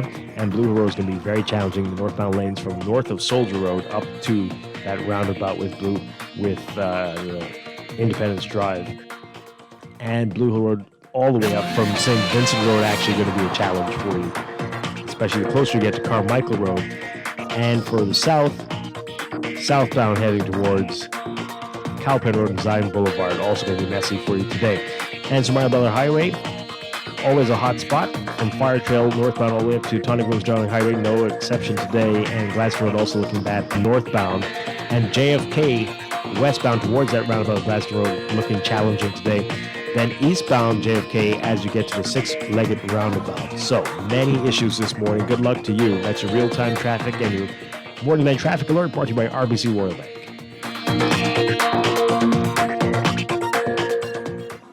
This is Guardian Radio, 96.9 FM, Nassau, Bahamas. Pick me, you acting like you don't know what to do. All right, and we are back with Morning Blend here on Guardian Radio 96.9. Dwight Strachan with Laverne Gardner. All right, so as we said, we've got Garth Maynard Roseborough, we've got Dr. Karen St. Cyr, and Stephen Hall with us on Zoom from Grand Bahama. We are talking with the PNC, the People's National Coalition. Before the break, I asked you, so we've been waiting to hear this answer. But what is the PNC? Who are the PNC, and how did you come about? The People's National Coalition has the great intention of representing the people of the Commonwealth of the Bahamas globally. And this, we have used the word people as the first of our party's name. National because we believe that we're a patriotic group of individuals. Coalition because we are open to sitting with all citizenry in making the Bahamas the best place in the world. We came about as a result of our investigation of other entities as well, not from bitter beginnings, but basically disappointed beginnings with other agencies or other parties. This has not been an easy task. We have wrestled. You're talking about long nights of discussion and looking at possibilities as to what is going to be necessitated in terms of moving the country forward. We were founded basically last year, March, and found ourselves in a quagmire of issues and seeking solutions for the people of the Bahamas. And so the People's National Coalition was birthed. We sought incorporation for legal purposes. We sought the assistance of the Parliamentary Commissioner in order to be properly registered. And then we sought the determinations of the communities to see was a new entity necessary. And at that particular time, we found much support in terms of who we are and what we should be. Okay, that's an interesting point, because some people are listening are going to probably say, why not try to work with these parties, the existing ones, from within and try to get them to change? Why do you think it would be easier, I don't know if easier is the right word, but to do this on your own? I personally have worked with another party from within. I think I've learned much from them. I did offer my service, but I do know as well that we lose many a good Bahamian in the process of vetting a candidate, meaning that the parties are not, at the point where they are perfect in elect candidates. For the first time, I noticed that people are crying for more women to be a part of the political atmosphere. There has been times in the past when women have been sidelined for men. There are times when people have been sidelined because you do not have the last name that people can recognize or people can respect openly. And so I think for the first time in our history, the people have said, you know what we want, and we are determined to have that. And so once again, the People's National Coalition is not about just taking over a government. The People's National Coalition is here to complement what is already here in order to ensure that we have a better country. All right, so what sets you apart from the DNA or from some other parties that we're going to be hearing from over the next few days? How are you different? I mean, everybody says the same type things. We want a better nation, but how will you do this? And why you over somebody else, another group? Amazingly, you mentioned the DNA. I did hear your program yesterday. I actually spent some time with the DNA, which I do believe is a fine group of Bahamian people that really, truly want to play a role in the future of the governance of this country. I myself no longer continued because I felt that the culture of the DNA could have been more inclusive. The PNC, we believe in a round table type of leadership. Mind you, in the public, they will say, hey, this is our leader, Mr. Garth Maynard Roseborough. But behind closed doors, we sit at the table that when I speak, I'm not speaking just what Garth Maynard Roseborough believes. I'm speaking as to what the individuals in the party, not just candidates, but I'm talking about those who are supporting the People's National Coalition. We are a listening party, and we are listening because we understand that our experience may not be the experience that you have. And I recently was able to substantiate that by visiting Grand Bahama. And not many people understand the plight of Grand Bahama. And this is why we've brought Mr. Strachan Hall in on this conversation today, because people do not understand the depth of poverty in this country and the challenges that Bahamians are now facing. And so the PNC, once again, is an inclusive party from the northern region of the Bahamas all the way to the southern region of the Bahamas. We want all constituencies, all people to feel as if your government or your country is paying attention to your needs. Do you intend to run a full slate of candidates, or are you going to target certain areas? We intend to do as we must do. We have sought partnerships with other parties. We're still in discussion with some. Funny enough, Mr. Dwight Strachan, I had a conversation just earlier this week with one of the other, what you call fringe parties or third parties, and I reached out to the person to say, you know what, I'm willing to give you support to ensure that you're victorious in that particular constituency. I am willing to stand down and willing to lend our assistance from our team to your team. And the person says, you know what, we respect that, we appreciate that, we can talk, we can work together.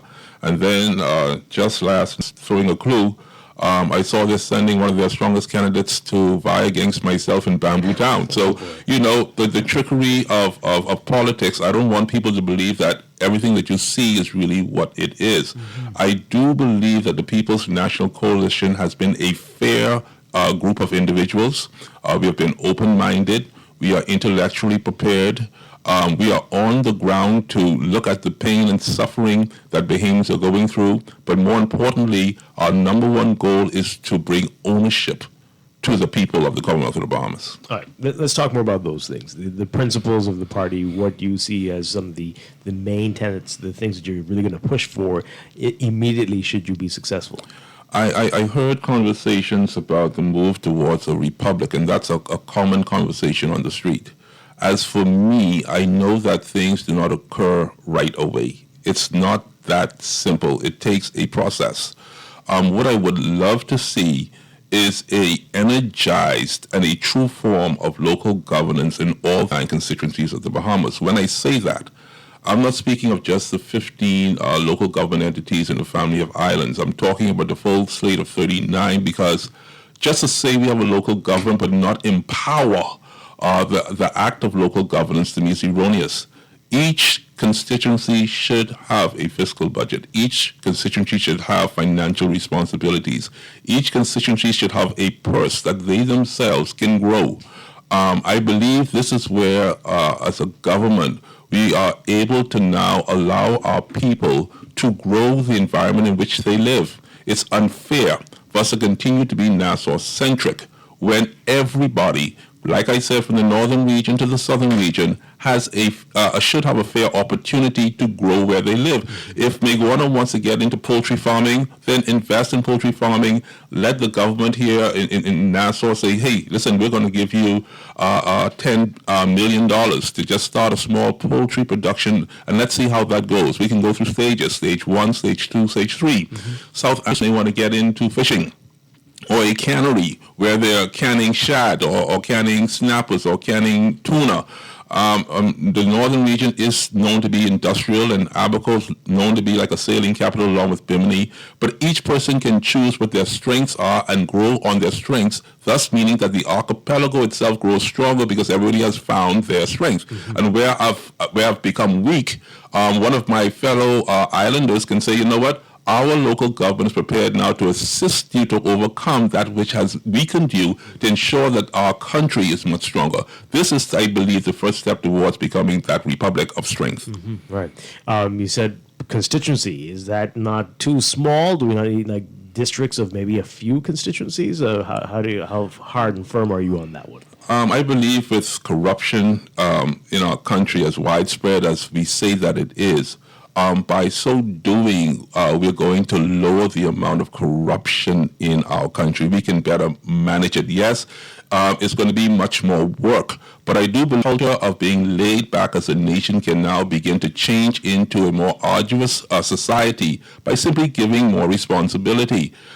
You can't leave a man in the bush and then say to him, you know what, one day I can see a huge resort here in North Andrews. One day I can see solar power on all the lampposts of North. You're selling dreams. You know, if you really want to have me to buy in to your belief in who I am, then give me some of the purse, give me some of the cookie jar so that we can decide how we're going to grow our area that we live in. That's very, very simple.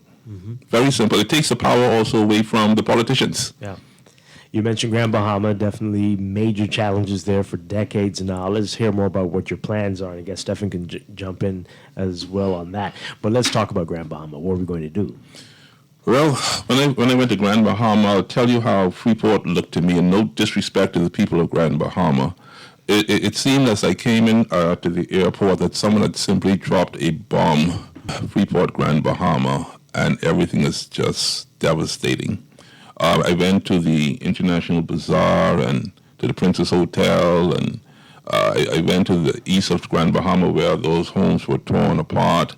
I've been to what they call the ghetto and spoken to the people in the ghetto. I've been to 8 Mile Rock and Pine Ridge, etc. And there seems to be a distancing between the people that work for the Port Authority and those that are suffering. And the people who work for the port don't seem to understand what those suffering individuals are going through. And then the people in Nassau, where the government sits, have no clue as to what's going on in Grand Bahama. They don't understand what it's about with the Hawksbill Creek Agreement.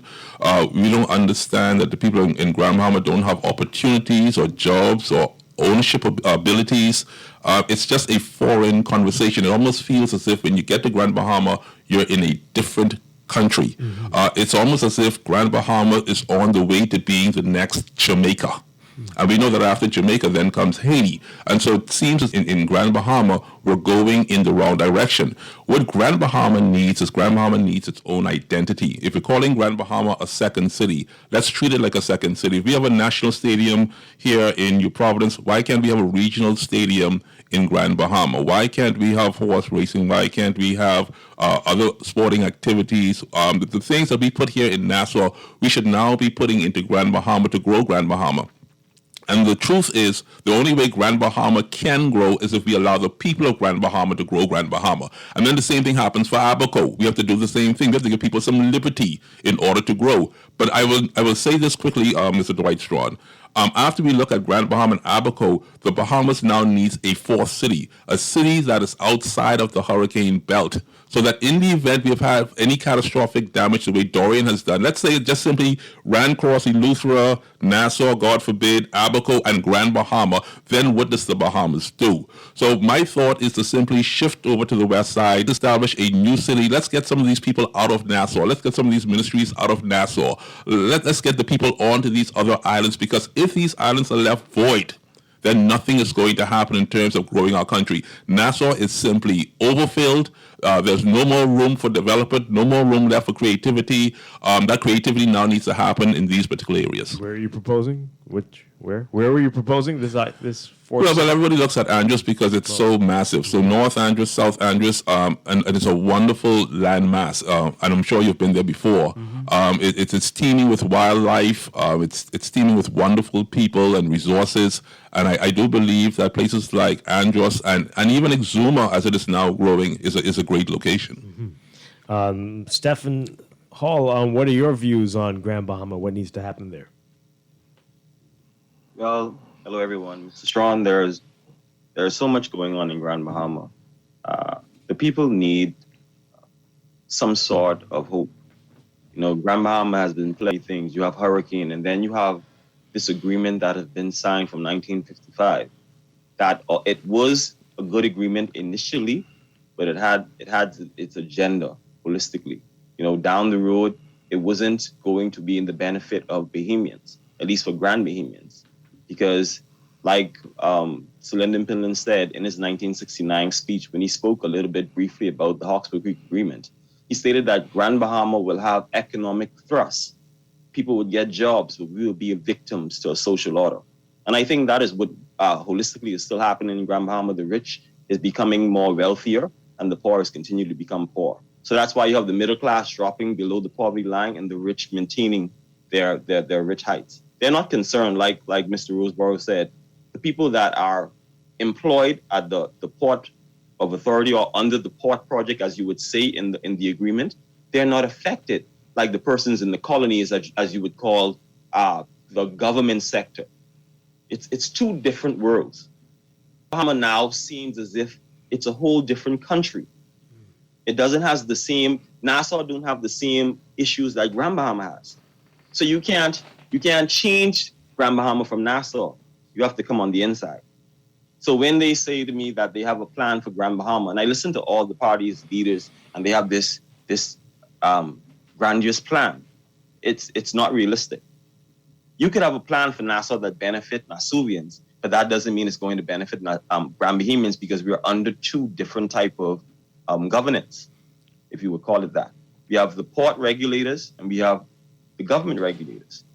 So in essence, if you would go to the States from Grand Bahama and you would return from the States, if you're under the port, you have this thing called, if you have contract or you have a license under the port, you have this thing called a bond, which you don't pay duty when you bring in goods. But if you're in the colony and you don't have that particular bond, you have to pay duty. So you're not only paying duty, but you're paying port fees, you're paying other fees that are associated with not being on the port area.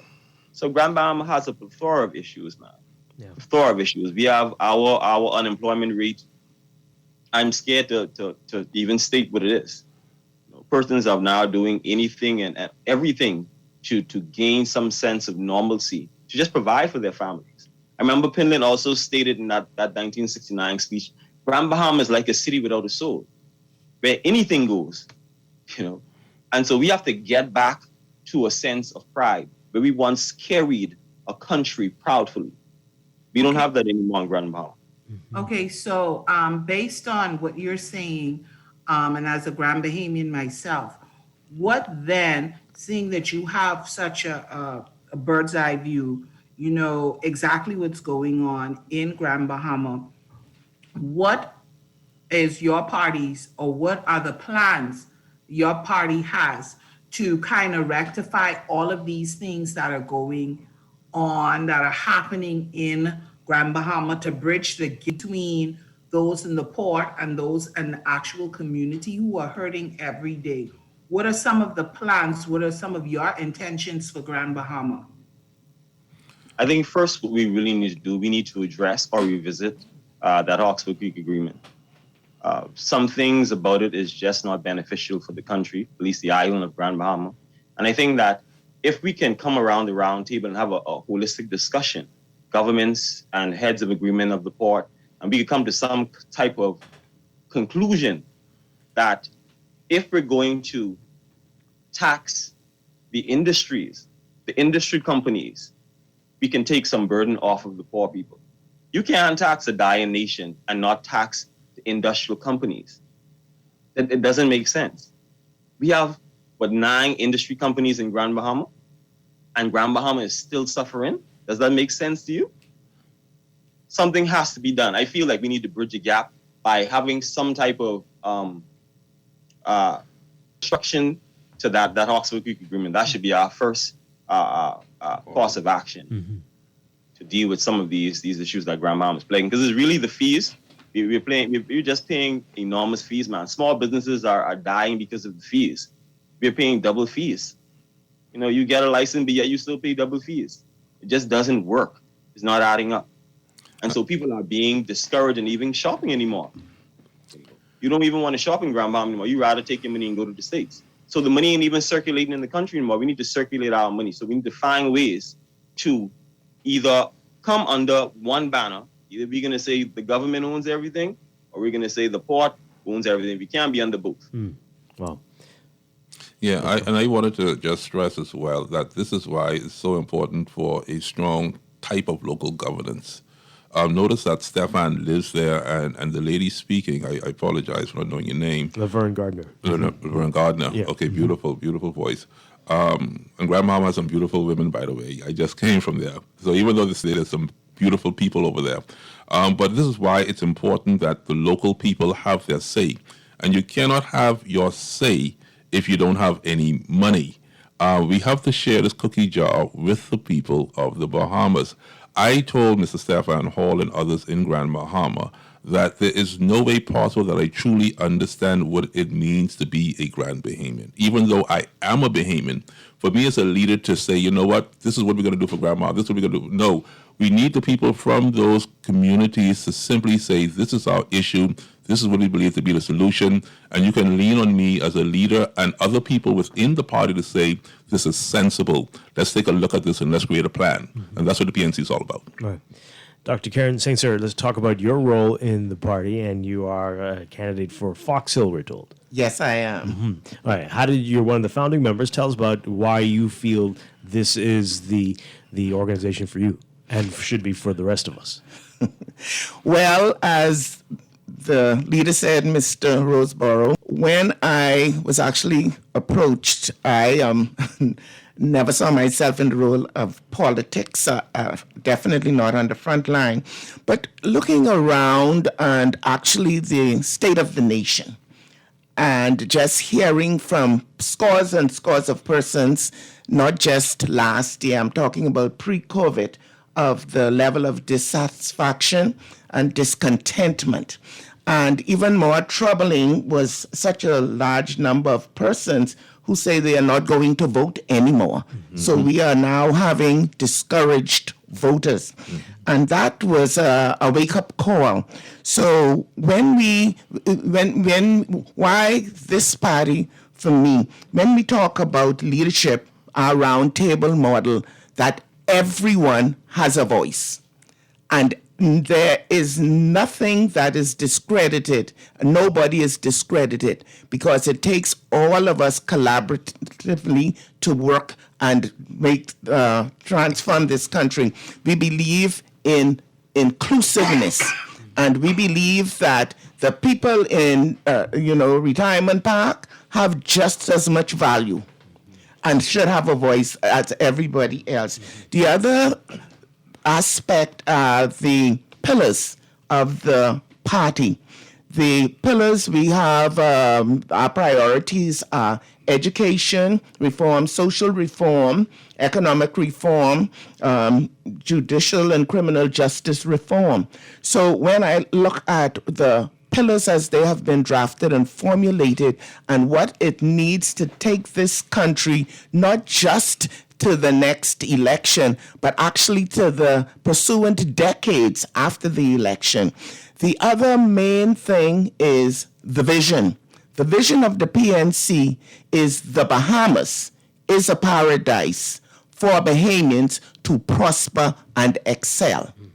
All Bahamians, because what we have right now we're talking about the poverty and over 40,000 persons below the poverty line who do not make a minimum of $5,000 a year. But what we have now, actually, we have 72% of households only making 5% of the annual income in the Bahamas.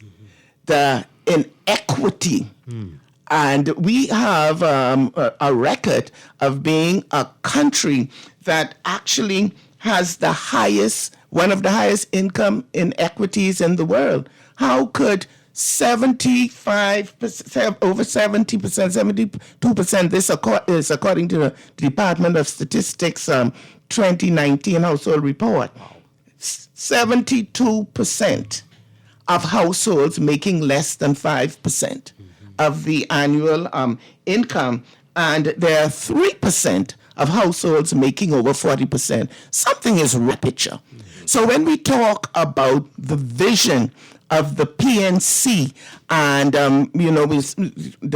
everyone having a voice through the framework of local government and the 4 zones that we are actually going to be implementing, the northern zone, the eastern zone, the western zone, and the southern zone of the Bahamas, and zoning these areas according to where the needs are, and actually giving persons the support and the training they need to really make a appreciable difference in growing their local economies and having ownership. Yeah. All right, you mentioned education. We're going to talk about that after the break. I want to find out what your policies are on that and more. We're talking with the PNC. This is Morning Blend on Guardian Radio 96.9. Stay with us. We'll be back. What to do? Pick me, shawty, you know who you should choose. Get ready! The real March Madness is here! Up to 100% off store-wide at Alive! That's right! Devices, earbuds, tablets, and so much more with crazy slashed prices! Pay close attention to our social media pages. Visit any Alive location or visit bealive.com for the best deals on some of your favorite devices and accessories. That's March Madness going on now at Alive. Believe in best.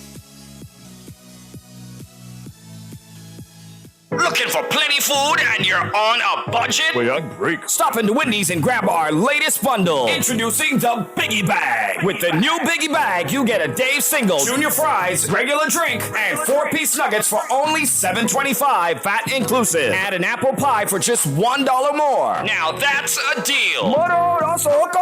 It's the best on these streets. Available at all locations. Restrictions apply. Wendy's, different inside and out.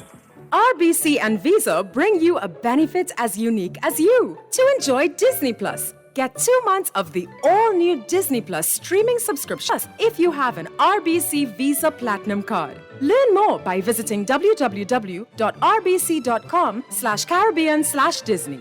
Reimagine new ways to bank better. Imagine. That's where every advancement begins, with an idea that things can be different. Better.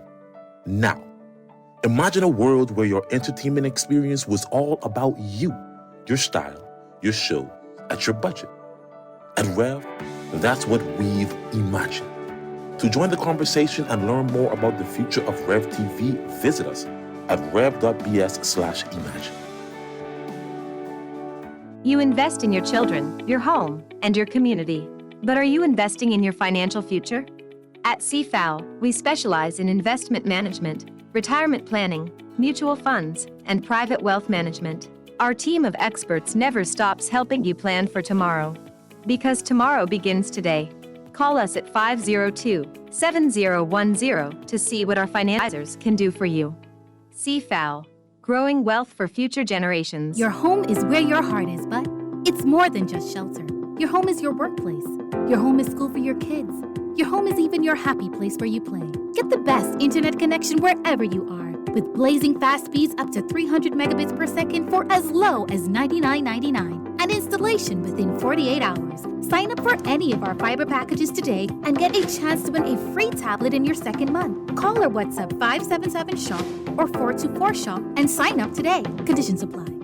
Screws and Fasteners World, Balfour Avenue and Palm Beach Street, has those hard-to-find fasteners for you right now. You can find stainless steel regular hex, carriage bolts, galvanized bolts, threaded rods, nails, self-tap screws, sex bolts, anchor bolts, turnbuckles, masonry tools, hand tools, and weed whacker strings. Check out the rope selection and car body fasteners too. Special orders are welcome. It's your #1 fastener store. Screws and Fasteners World, Balfour Avenue and Palm Beach Streets. Call 326-1976. Stay a step ahead of technology with certainty and support from Custom Computers. Our know-how team is here to help you zero in on your next big tech purchase, finding solutions that take your productivity to the next level using only the best and most reliable brands. With 4 stores all across Nassau on East Bay, West Bay, Old Fort Bay, and Palmdale, there's no stopping you from stepping up your tech. Reach out to us at 396-1100. Find trust in your tech. Count on Custom Computers. This is Guardian Radio 96.9 FM, Nassau, Bahamas. Pick me, you acting like you don't know what to do. Pick me, shawty, you know who you should choose. Pick me, I'll show you what love is like. Let me be the one who treats. And we continue our Fringe Party Week discussion. Everybody gets all upset when I say that word, but those words, but oh boy. Not for long, right? So we're going to not be in that category for long. We are talking, Dwight Strachan along with Laverne Gardner, talking with the PNC, the People's National Coalition. We've got Garth Maynard Roseborough, Dr. Karen St. Cyr, and Stephen Hall. And we're talking off air about this. This is a big problem. We know there's a lot of people are saying this might not be the place for me to stay. I might not have a future here. They're calling it brain drain. We've got students who go off, don't want to come back, and are being encouraged not to come back. And people who are here, who've been there for decades, say, I don't know. I don't know if this is going to work. This is not an easy country, and I think we need to learn to appreciate the people that do go off to school. I know coming up, I was a 1.56 GPA student in St. Augustine's College. Everybody thought I was the most intelligent guy in the class, but I was the class clown. I was the guy who was always in detention. But Mr. Leviticus Adderley at the time was the principal.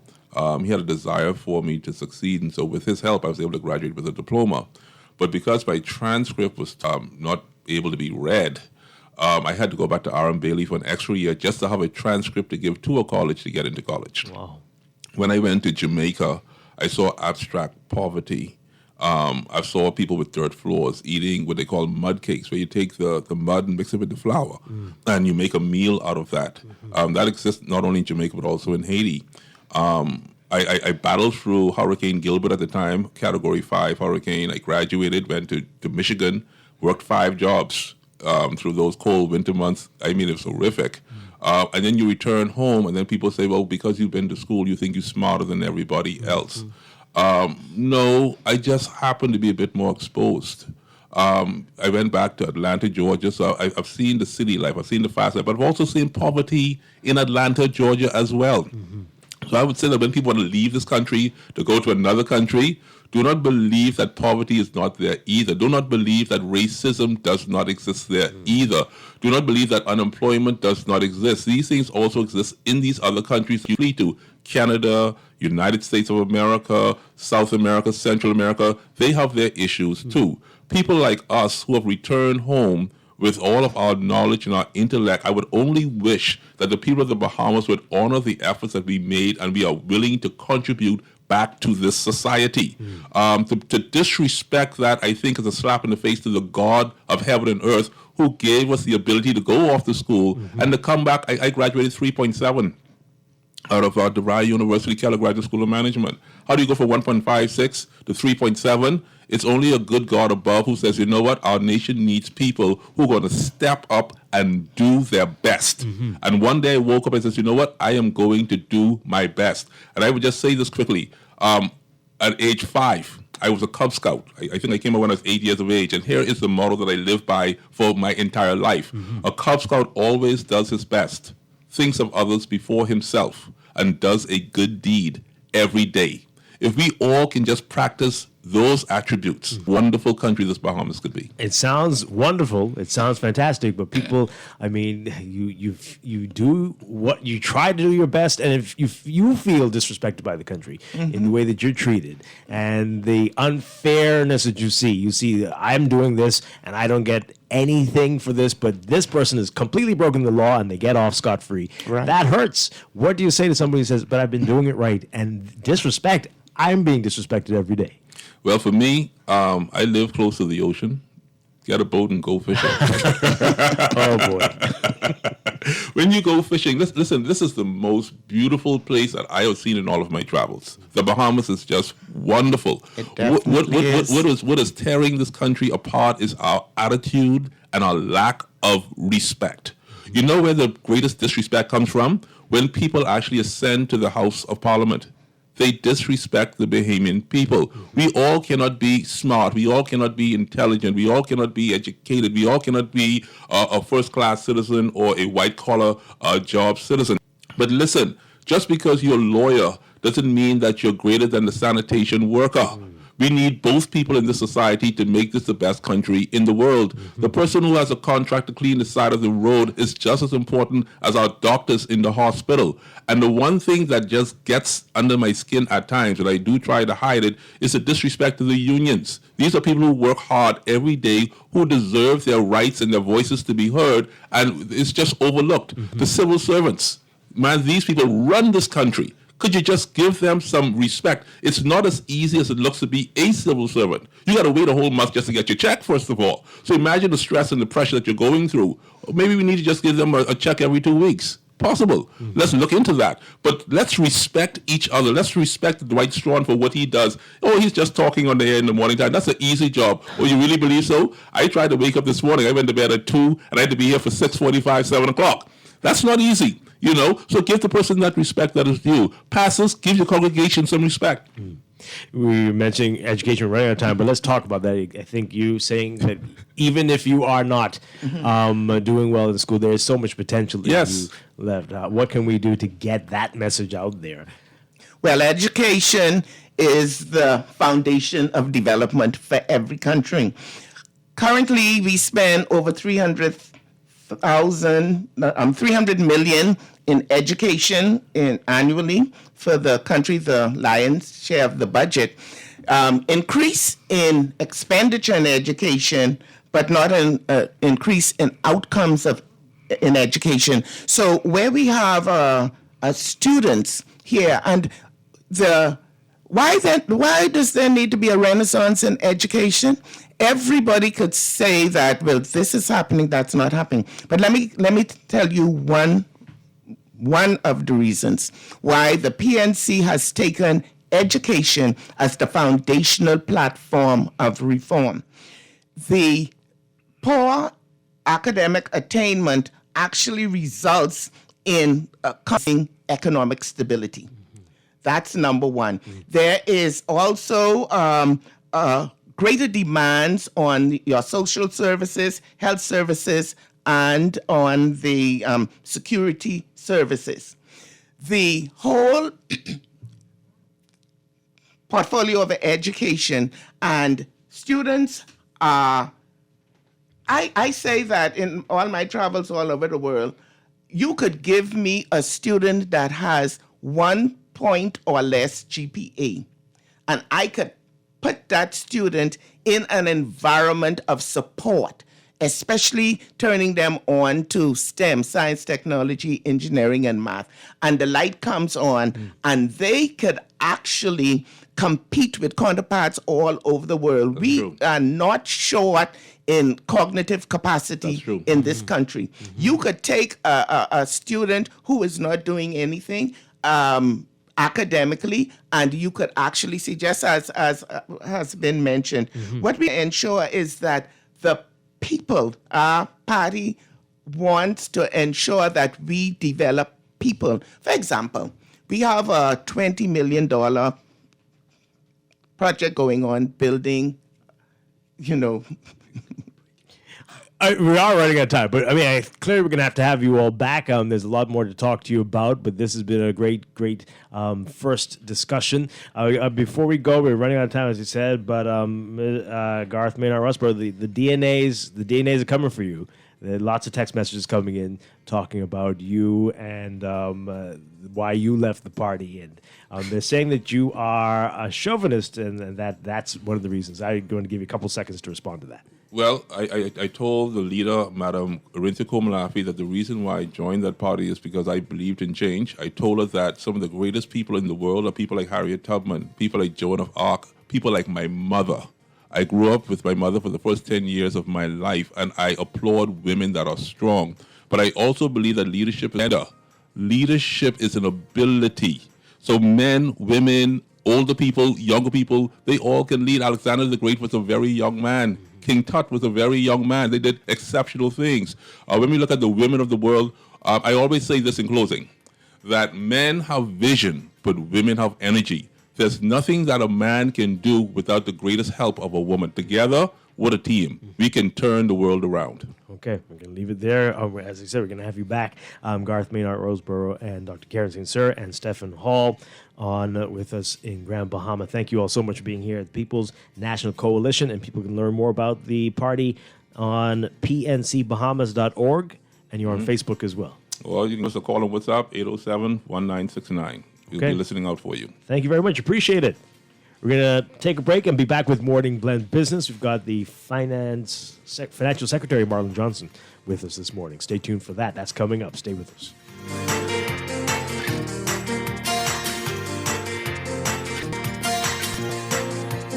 Wake up, it's a new day. Wake up, it's a new day.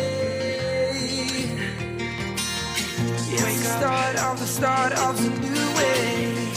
You know that it's there. It's the start of the end of the old way. Wake up, it's a new day. This is Guardian Radio, 96.9 FM, Nassau, Bahamas. The views and opinions of the host and guests are their own and do not necessarily reflect the position of the management and staff of Guardian Network. Wake up, it's a new day. Wake up, it's a new day.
Welcome to Morning Blend Business on this Thursday, March 18th, 2021. Welcome back to our Morning Blend listeners. Once again, I'm Dwight Strachan. Laverne Gardner still with us this morning. Laverne? I'm right here. All right, so we are changing gears, getting ready to talk about this compendium of legislation that was debated in the House this week that could be a game changer in many regards. We're going to talk with the Financial Secretary, Marlon Johnson, about that in just a moment. Before we get to that, though, it's time for your morning business report brought to you by CFAL.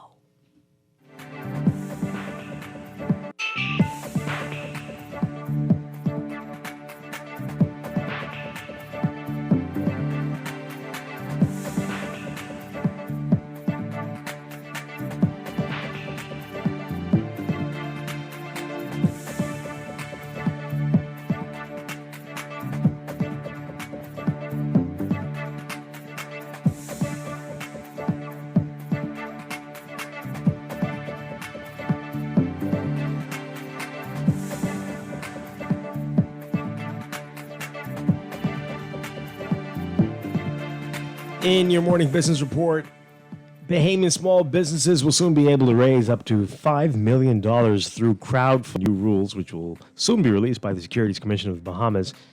Minister of State for Finance, Senator Kwesi Thompson, revealing this yesterday. Thompson saying the Securities Industry Business Capital Rules 2021 will modernize the rules for small businesses to raise capital, making the process of crowdfunding less costly and less bureaucratic.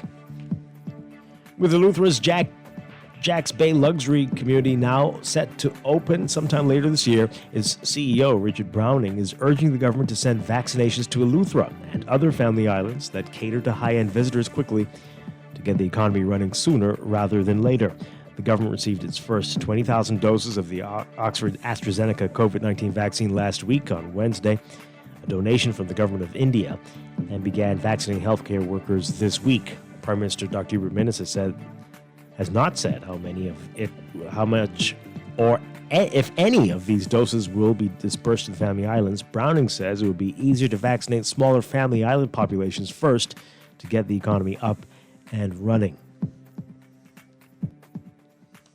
A 47% uptick in overall claims during the fourth quarter of 2020 led to a 13% decline in net underwriting income for Bahamas First Holdings, according to its chairperson, who said she anticipates continued challenges in retaining business.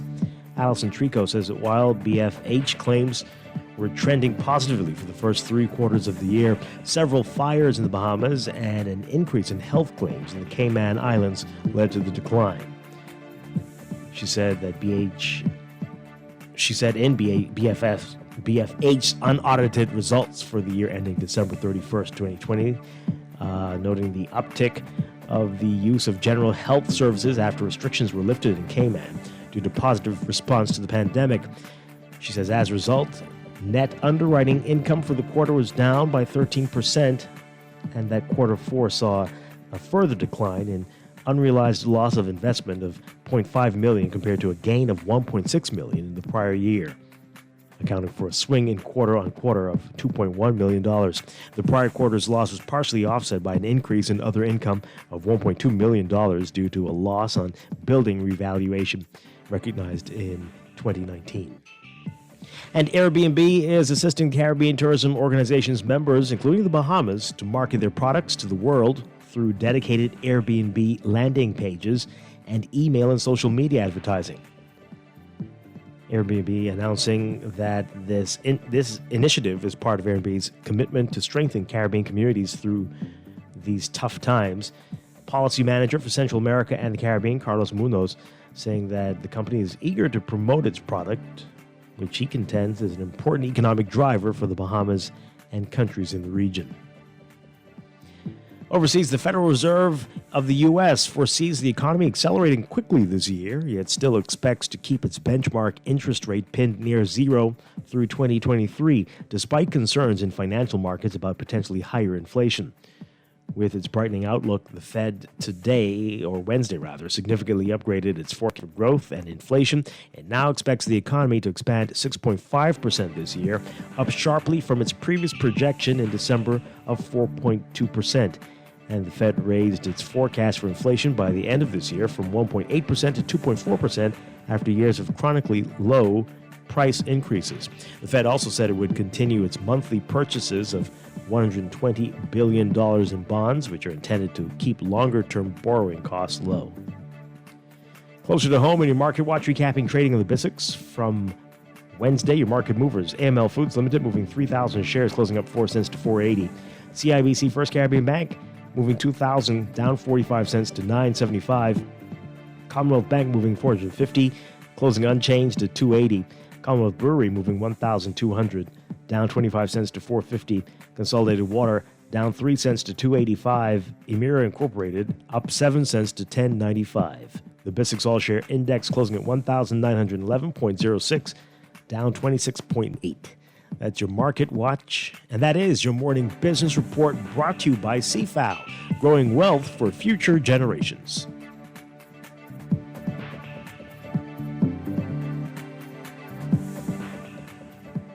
You're listening to Morning Blend Business here on Guardian Radio 96.9. When we come back, we are talking with the Financial Secretary, Marlon Johnson. Stay with us.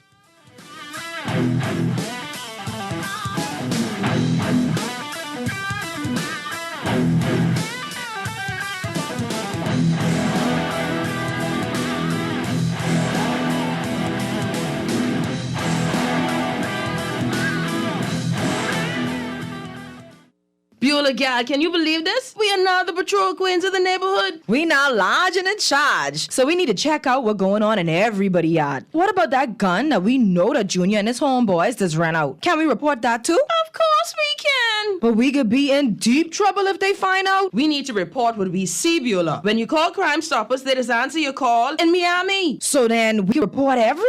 Guns, where they hiding the drugs, who shoot who part of which gang, or who disturbing the peace with the loud music and the motorcycles. Then our neighborhood will be the best in the Bahamas, and everybody gonna want to come live here. And then our house price will go up, gal. So what we waiting on? What's the number? If you see something, say something. Let us all pitch in and stop the crime before it's your time. Call 328-8477 from Nassau or 242-300-8477 from the Family Islands. Or text us through the Crack Crime Bahamas app.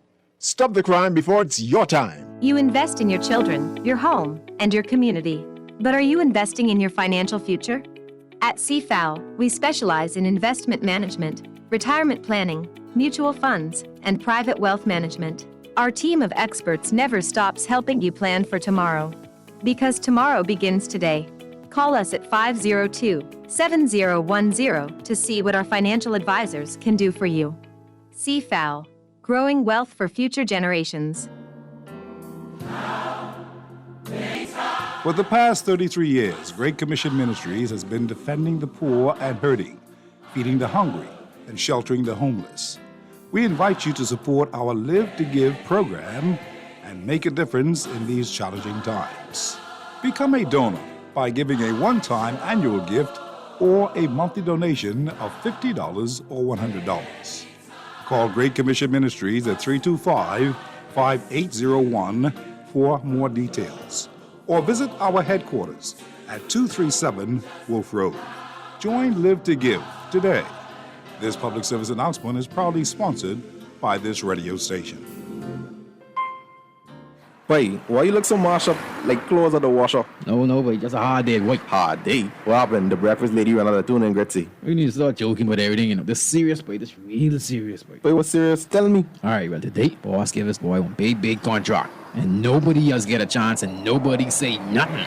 Boy, you know that ain't right. You know government contracts ain't supposed to go that way. Yeah, but nobody's saying nothing. Boss man just tell people to sign the papers. Then he send me to meet his boy downtown and collect this envelope. You need to tell somebody. You need to become a whistleblower. You know I's a real man, but I never blow no whistle. I be drunk all my life and junking. No way. A whistleblower is someone who tells people what they see when they see something wrong happening at work. But I ain't no whistleblower, and I ain't no snitch. I still white there, you know. But ain't nobody can know it's you. All you gotta do is call Crime Stoppers, or you could text them from inside the Crack Crime Bahamas app. They don't ask about you, and your call goes straight through to Miami, so nobody know you is. And if you text, your message get mixed up like Kong salad. Call 328-8477 from Nassau or 242-300-8477 from the Family Islands. This is Guardian Radio, your station for up-to-the-minute news, intelligent, interactive, and engaging conversation. 96.9 FM.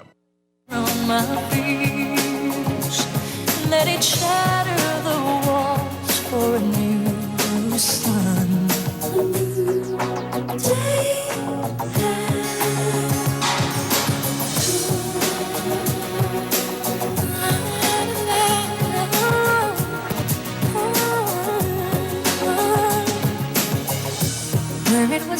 Welcome back to Morning Blend Business on Guardian Radio 96.9. Dwight Strachan along with Laverne Gardner on this Thursday morning. And as promised, we have the Financial Secretary, Marlon Johnson, with us again. Marlon Johnson, always a pleasure. Great to have you with us.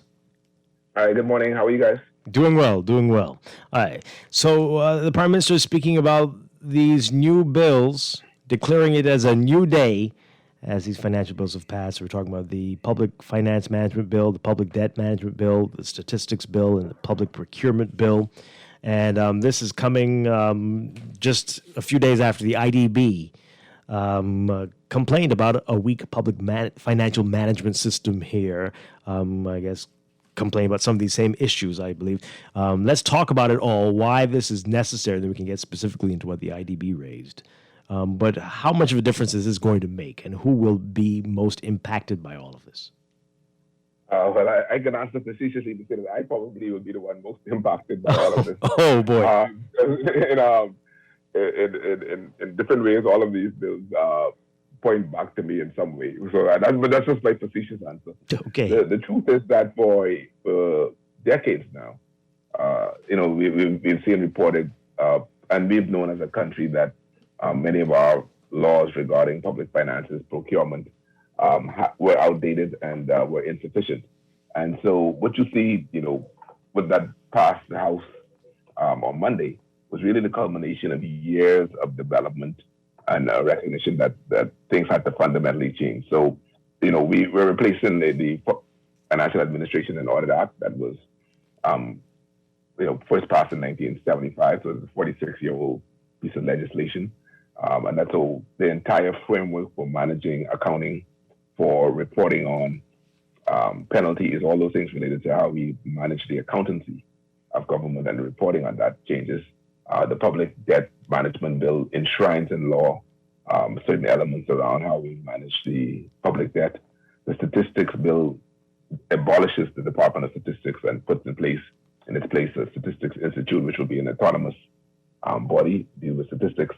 And of course, the procurement legislation addresses, which has been marked as substantial deficiencies around how we procure goods and services throughout government and in the state-owned enterprises. So it really is it's a wholesale change in how we do this. Why did it take so long? That's a big question. I can't answer that question, to be quite honest, because certainly it's up to the policymakers to determine the pace of a lot of these things. What I can say within my remit is certainly coming on board 3 years ago and meeting some of these things already in development, is that even from that point to now, there's quite a lot of engagement that needed to happen. So internally, all of these bills, the impacted agencies were involved. The Department of Statistics worked really hard to try to provide input into the statistics bill.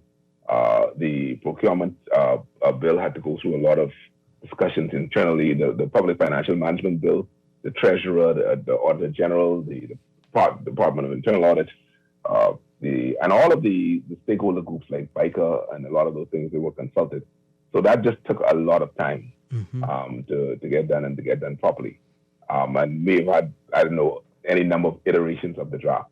So certainly even over the 3 years that I've been involved in the process, it's just been very, very involved. Because these are just so all-encompassing.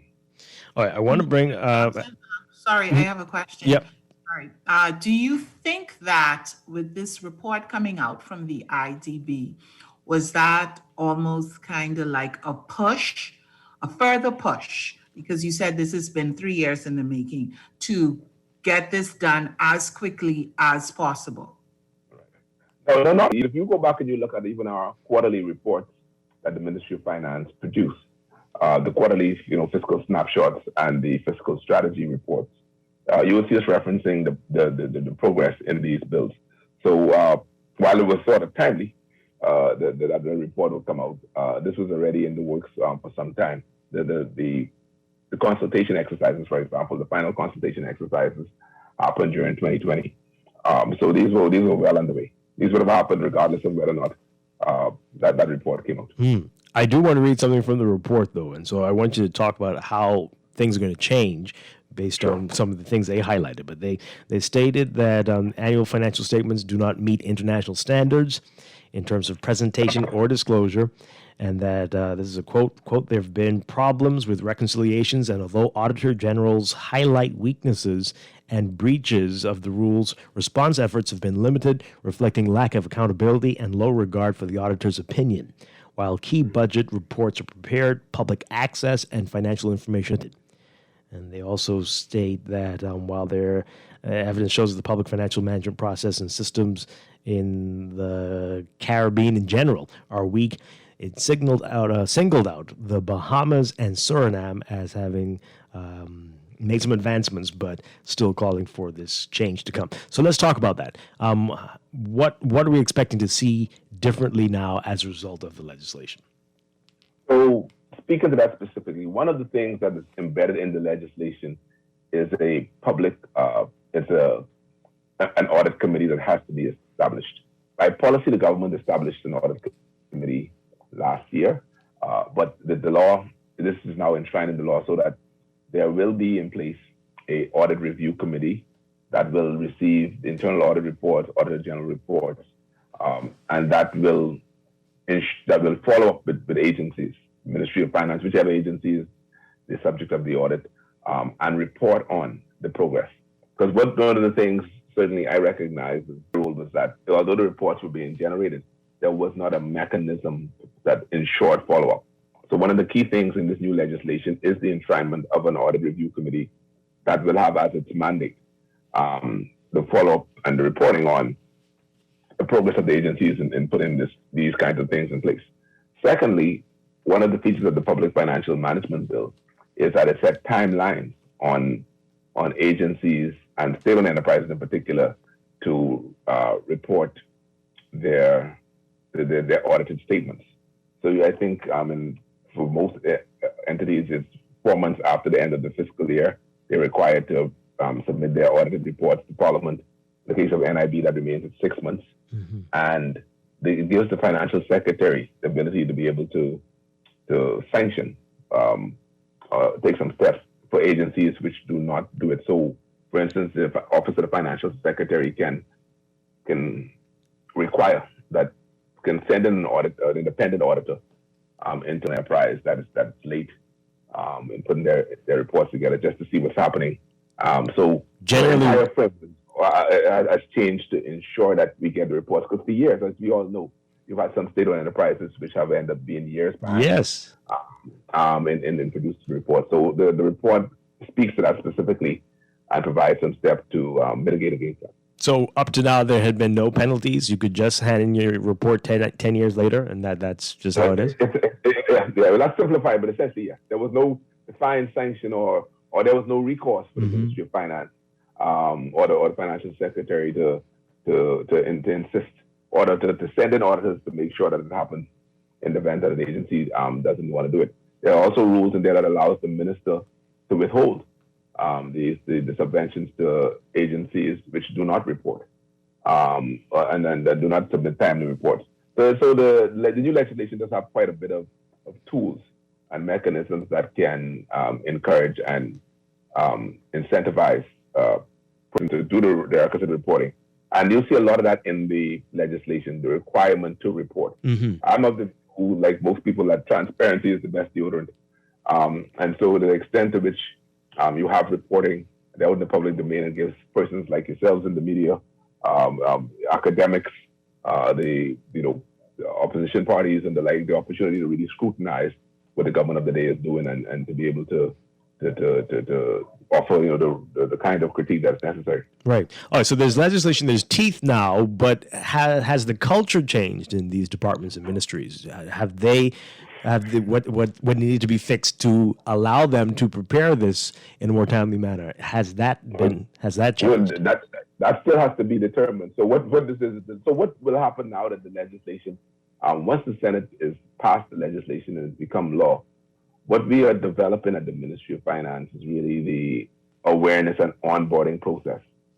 And what that will mean is really letting folks know these are the new elements of the legislation. This is what it would mean to you. Certain elements of the legislation don't come into effect right away. In the legislation, there's a timetable when certain things are to happen because, of course, not everything can be done on day one. And really, I think once people start, once it's out there that there are requirements for reporting, and again, the press and the media know that that's there.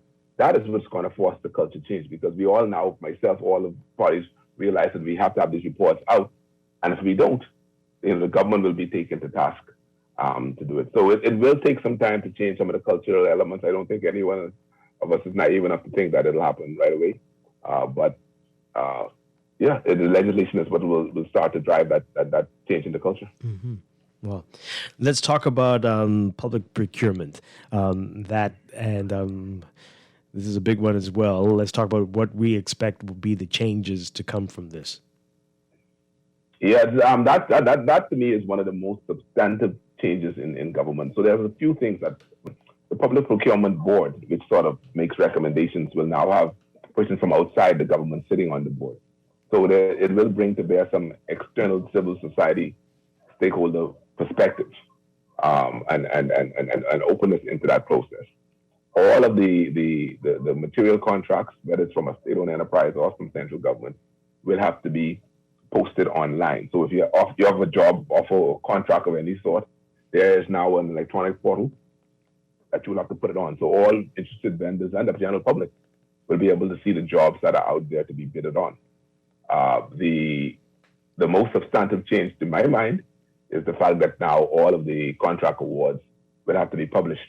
I know 30 days after an award is given, there is a requirement that the key details of that particular contract, the name of the vendor, the amount of the contract, the nature of the contract, the agency, that has to be published online and in the newspaper. Mm-hmm. And at the end of the year, that has to be compiled into a single report.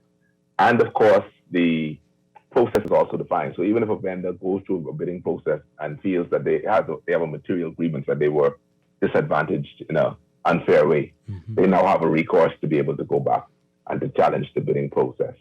So this one is, like I say, it's a really fundamental change, and it addresses, as we would know in the media, years and years of complaints about the nature of our procurement system. So this one again will require us to do quite a bit of heavy lifting to make sure agencies have the right procurement expertise in-house and get accustomed to following the protocols and reporting in a timely way. So will it also address, we've heard people on this show, people tell us on air and off air that they were unsuccessful, but they heard nothing at all during the process, after the process, no mention as to why you weren't accepted.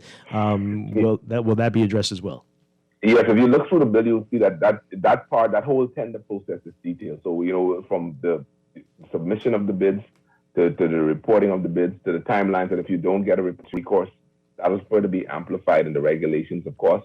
But even in the meat of the actual legislation, it does say that if you Dwight bid on something, you have the entity has an obligation to inform you whether you were successful or not, mm-hmm. And you have an ability to be able to go through that entity or through the Department of Public Procurement to get answers. Because remember now, once the award is done, you will know, because it has to be published publicly within the 30, 45-day window. And so you will know, wait, that price don't seem quite right compared to what I bid, and so it does give the vendors, the unsuccessful vendors, the opportunity for recourse, because the information will be online and again will be published. Mm-hmm. And that in other jurisdictions is what really holds the integrity of the system together. The fact that the information is put out in the public domain. All right. I want to go back to something you mentioned about state-owned enterprises and I guess the public debt management bill there. This is happening all while we keep hearing the government and folks in opposition saying that we need to really look at the state-owned enterprises and scale back or get out of these businesses, get out of these sectors. What is happening there, and how does this help clear up where we stand with some of these that many folks have been saying for years? Why is the government in this business? So a couple of things around that. In the public financial management bill and in the public debt management bill, there again will be a lot more transparency, because state-owned enterprises and central government entities have to sort of not only provide financial reporting, they have to provide what we call non-financial reporting. They have to speak to their performance indicators. What's their goals and objectives? What is their sort of key performance indicators that they use to measure success? And they have to publish these things. So what that does is, as these reports are published, you as a citizen, you as a member of the media can start to ask questions. We who help to make recommendations on policy can be much more prescriptive in talking about how agencies work and seeing the efficacy of them. So these legislation, again, that's one of the significant changes. It's a non-financial reporting that will now be required. I can't just say how much money I spent, but the Ministry of Finance, I have to speak to what my goals are, how much pieces of legislation I'm reviewing, how many audit reports am I going to take on, whatever the key metrics are. I will be required now to state them. The minister responsible will have to, the policymakers will have to endorse it, and then they will have to speak to them within the context of the budget cycle. Mm-hmm. Okay, we'll see. we know this comes up often, and you might want to explain this to folks who aren't in an accounting frame of mind, but accrual counting. And we keep hearing about the different types of accounting. How are we looking with that? We're supposed to be moving towards this. Let's talk about that and what you've been doing and why this is going to be better. So right now we have what we call a cash basis of accounting. So we record the expense whenever it's settled and paid. And what that means, without getting too technical, is that persons don't know when they look at the statements what the government has actually committed. Because I can commit $1 billion worth of bills, but they don't show up on the statements until they're actually paid. And so what you've seen, successful governments complain about is they come into office and they meet hundreds of millions of dollars in bills that didn't show up because of cost of the cash basis of accounting. So when you now move to an accrual basis of accounting, as all of the accountants who listen would know, is that you now have to report not only on what you spent, but what you've actually committed to spend. What are your accounts payable, so to speak. And so what that does, it allows all parties to be able to see what the true state of the finances are, because it speaks to not only what you've spent, but what you've committed to spend. This is a massive, massive change for us. It's really a retooling both of our sort of software systems and our processes, but also full retraining of a lot of our accounting, because it is a vastly different way of doing accounting. Because I've been hearing about it for at least more than 5 years now. Right? No. It's been talked about for some while. The next major step for us is actually putting in place the requisite hardware and software. And there's a RP exercise that will soon be released for us to go and actually to acquire that. And then there's also we have a senior member of staff who is guiding this, and then we'll start to speak to sort of the necessary training and onboarding. So this is a 3 to 5 year exercise, and we're still pretty much in the early stages of this. So, but hopefully by not this budget cycle, the next budget cycle, we will start to see some elements of that reporting baked in as we go forward, because it really is a sea change. Okay, we're going to take a break. When we come back, we want to talk about statistics and the changes there and what that's going to mean. That's coming up. This is Morning Blend Business on Guardian Radio 99. We're talking with Financial Secretary Marlon Johnson. Stay with us.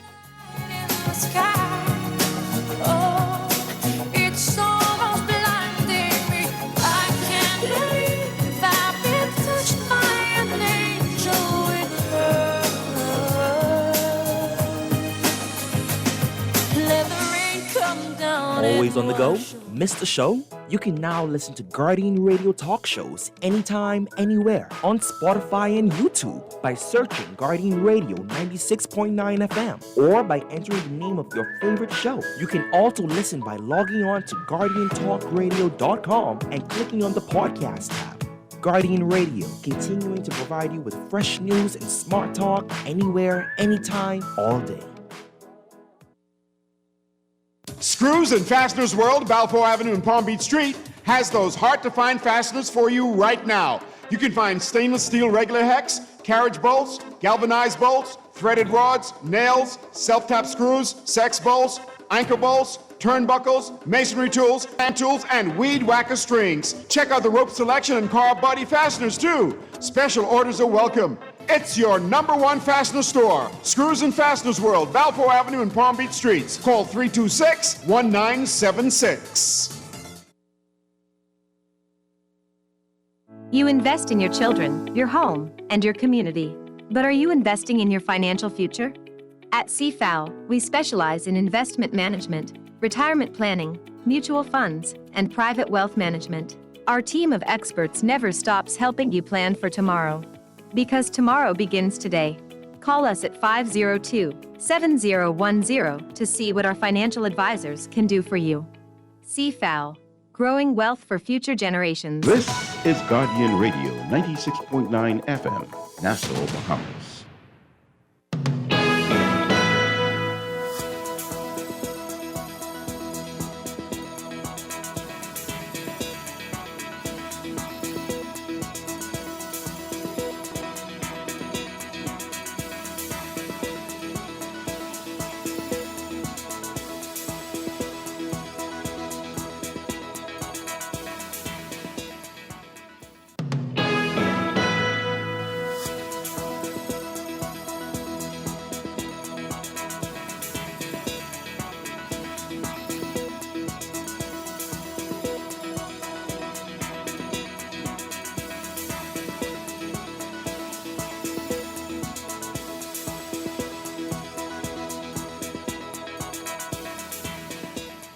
Time for your final look at weather for this morning. Here's what's happening. We've got high pressure that will produce stable weather and moderate to fresh breezes over the country for today, but some big changes are coming. We'll tell you about that in a moment. For all areas today, look for partly to mostly sunny, warm, and breezy conditions with a 10% chance of showers today, becoming fair and mild tonight. Small crash should exercise caution.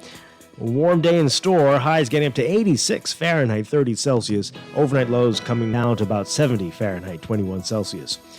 Now, we are expecting a cold front to enter the extreme northwest Bahamas by tomorrow, and then an area of low pressure is expected to form and to deepen along the frontal boundary while it sits stationary across the northwestern islands by Saturday. So, ahead of that, for tomorrow, Friday, look for cloudy to overcast and breezy conditions with scattered showers and isolated thunderstorms in the extreme northwest Bahamas. Partly sunny and warm with isolated showers elsewhere. By Saturday, cloudy to overcast with scattered showers and thunderstorms in the northwest Bahamas. Partly sunny and warm with a quick passing shower in the central and southeastern islands. That's your morning blend weather check. This is Guardian Radio, your station for up-to-the-minute news, intelligent, interactive, and engaging conversation. 96.9 FM. My fears, let it shatter the walls for a new sun. Let the rain come down and wash away my tears. We're back at the Morning Blend Business on Guardian Radio 96.9. Dwight Strachan along with Laverne Gardner. We are talking with Financial Secretary Marlon Johnson, talking about some new legislation that's going to make a big difference here in the country, and statistics. Let's talk about that, the disbandment of the Department of Statistics. This is interesting. Let's talk about why that's needed and what will come out of this. Yeah, so let me not overstate the disbandment, because you make people nervous when you say that. Okay. So it really is. So that's my bad. I might have overstated what happened. It really is a transition of the existing Department of Statistics. So the people who work there will transition from the Department of Statistics into what will be a new National Statistics Institute of the Bahamas, governed by a board, and so they will be in essence a state-owned enterprise, but they then would not be governed by the central government as we sort of know them to be. And the principal reason for that is to enshrine what has been a practice of independence of the Statistics Department. I think to the great credit of all of the governments of the Bahamas successive administration, our Department of Statistics has always enjoyed a great deal of independence. I have never heard of any incidents of any particular administration seeking to fudge the numbers, quote unquote, as far as the statistics are concerned. So they've always, in practice, been independent.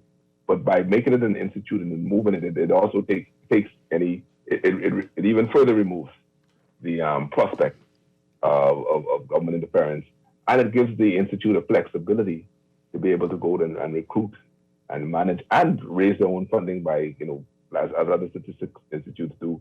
There's some commercial value in a lot of the information they produce, so they get subscriptions for particular databases and particular publications, so that they can start to generate their revenue and do more.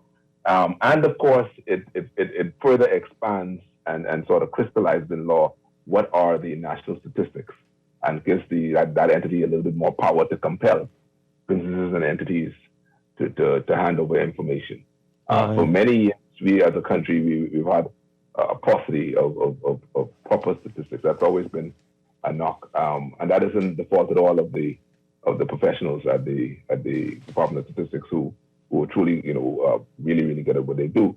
But again, there needs to be in the view of certainly myself and certainly the policymakers, a modern statistics institute that has the flexibility and the power and the reach and the resources to be able to do what it needs to do. So this will move them into the kind of internationally, the global standards as far as statistics capture and use. Excellent. because there's a constant cry about some of the surveys, especially the labor force survey. I think it's only twice a year. People say it should be at least once a quarter, maybe once a month even.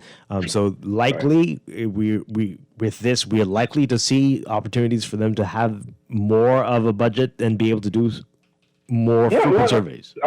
Absolutely. The government's policy ambition is to ensure they have the appropriate funding. And as I mentioned, the institute has the ability to go and become a revenue generator themselves.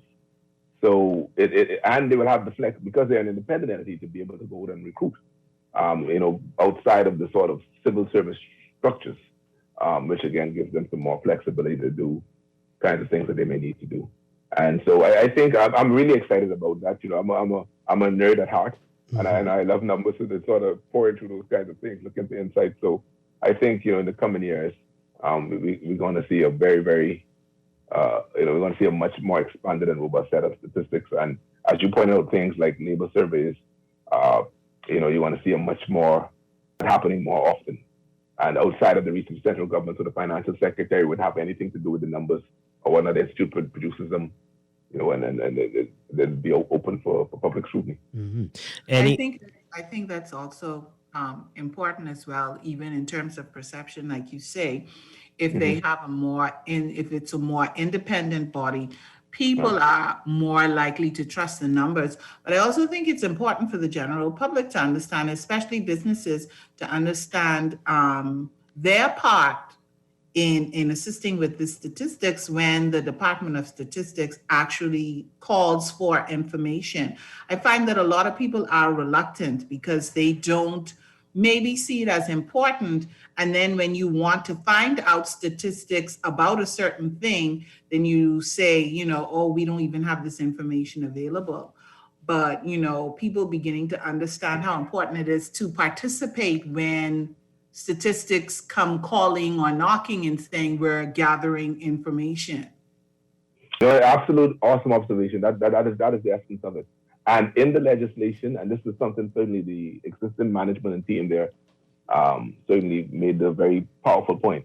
You will see enhanced powers of the managing director of the Department of Statistics to compel information from businesses, and the ability in the law, for example, for the DIR to withhold a business license or suspend a business license for business that doesn't comply. Because as you rightly point out, we can't do proper public policy with deficient information. And even people who are in business, as you all know, being in business, you need information to make your business decisions. And that information has to be reliable. So for both the public sector and the private sector, and for persons who would need that information for commercial or public policy decisions, it's critical that you have access to it and that the legislation has teeth for those persons who don't comply. And I just want to point out to the listeners that one of the other concerns, obviously, is the privacy of the information. All the information that the Department of Statistics compile, for years, we've never had issues with any sort of information features there, because, again, you have consular professionals working there. The structures are there to protect the privacy, and all the information that is sent out in aggregate form. So the Department of Statistics never will produce a report that details the names of individuals or businesses or whatever. They aggregate the information, and they anonymize is the way they call it, and they will send it out in that format. So people don't have to have concerns about, will my private information, whether during the census exercise that's coming up out. And if I may, just one quick indulgence, the census exercise. I was about to ask you about it, actually. It's kicked off. We had the delay, first story in, and then, of course, the pandemic. But you'll hear some more information that the 2021 census will soon kick off with a pre-exercise. They are going to try to do an element of it digitally, allow persons to be able to go online and fill out the form, but in order to do a pre-exercise to place all the buildings in the Bahamas into a register so that they can be able to tie you to a particular residence. And so that pre-exercise will start within the next month, and the hope is that before the end of the year, what would have been the 2026 census will actually, the field work will be completed. Okay, amazing. Definitely, we will talk a lot more about that. For sure. And we would love to be a partner with you to get the word out on how that works. All right. Sure. So when can we expect this new institute to be in place, to be fully set up? All right. So that ultimately will depend on the policymakers. But what we're planning for is by the summer to make the transition. So the new budget comes into effect in July. So now that, again, the legislation will be passed, we suspect, by Parliament fully before the end of the month, we will be budgeting for it to start sometime in July or August, I suspect. You will see the transition, because that's just the easiest way to do it, to use the budget year as the break. So the exercise for the government between now and then is to get the board institutionalized and continue the discussions with the staff there and the general awareness to at least make that initial step. It won't be a massive sea change initially, but over the next year, so by the time you get to next year this time, then you should start to feel in a tangible way, a slightly different entity. Yeah.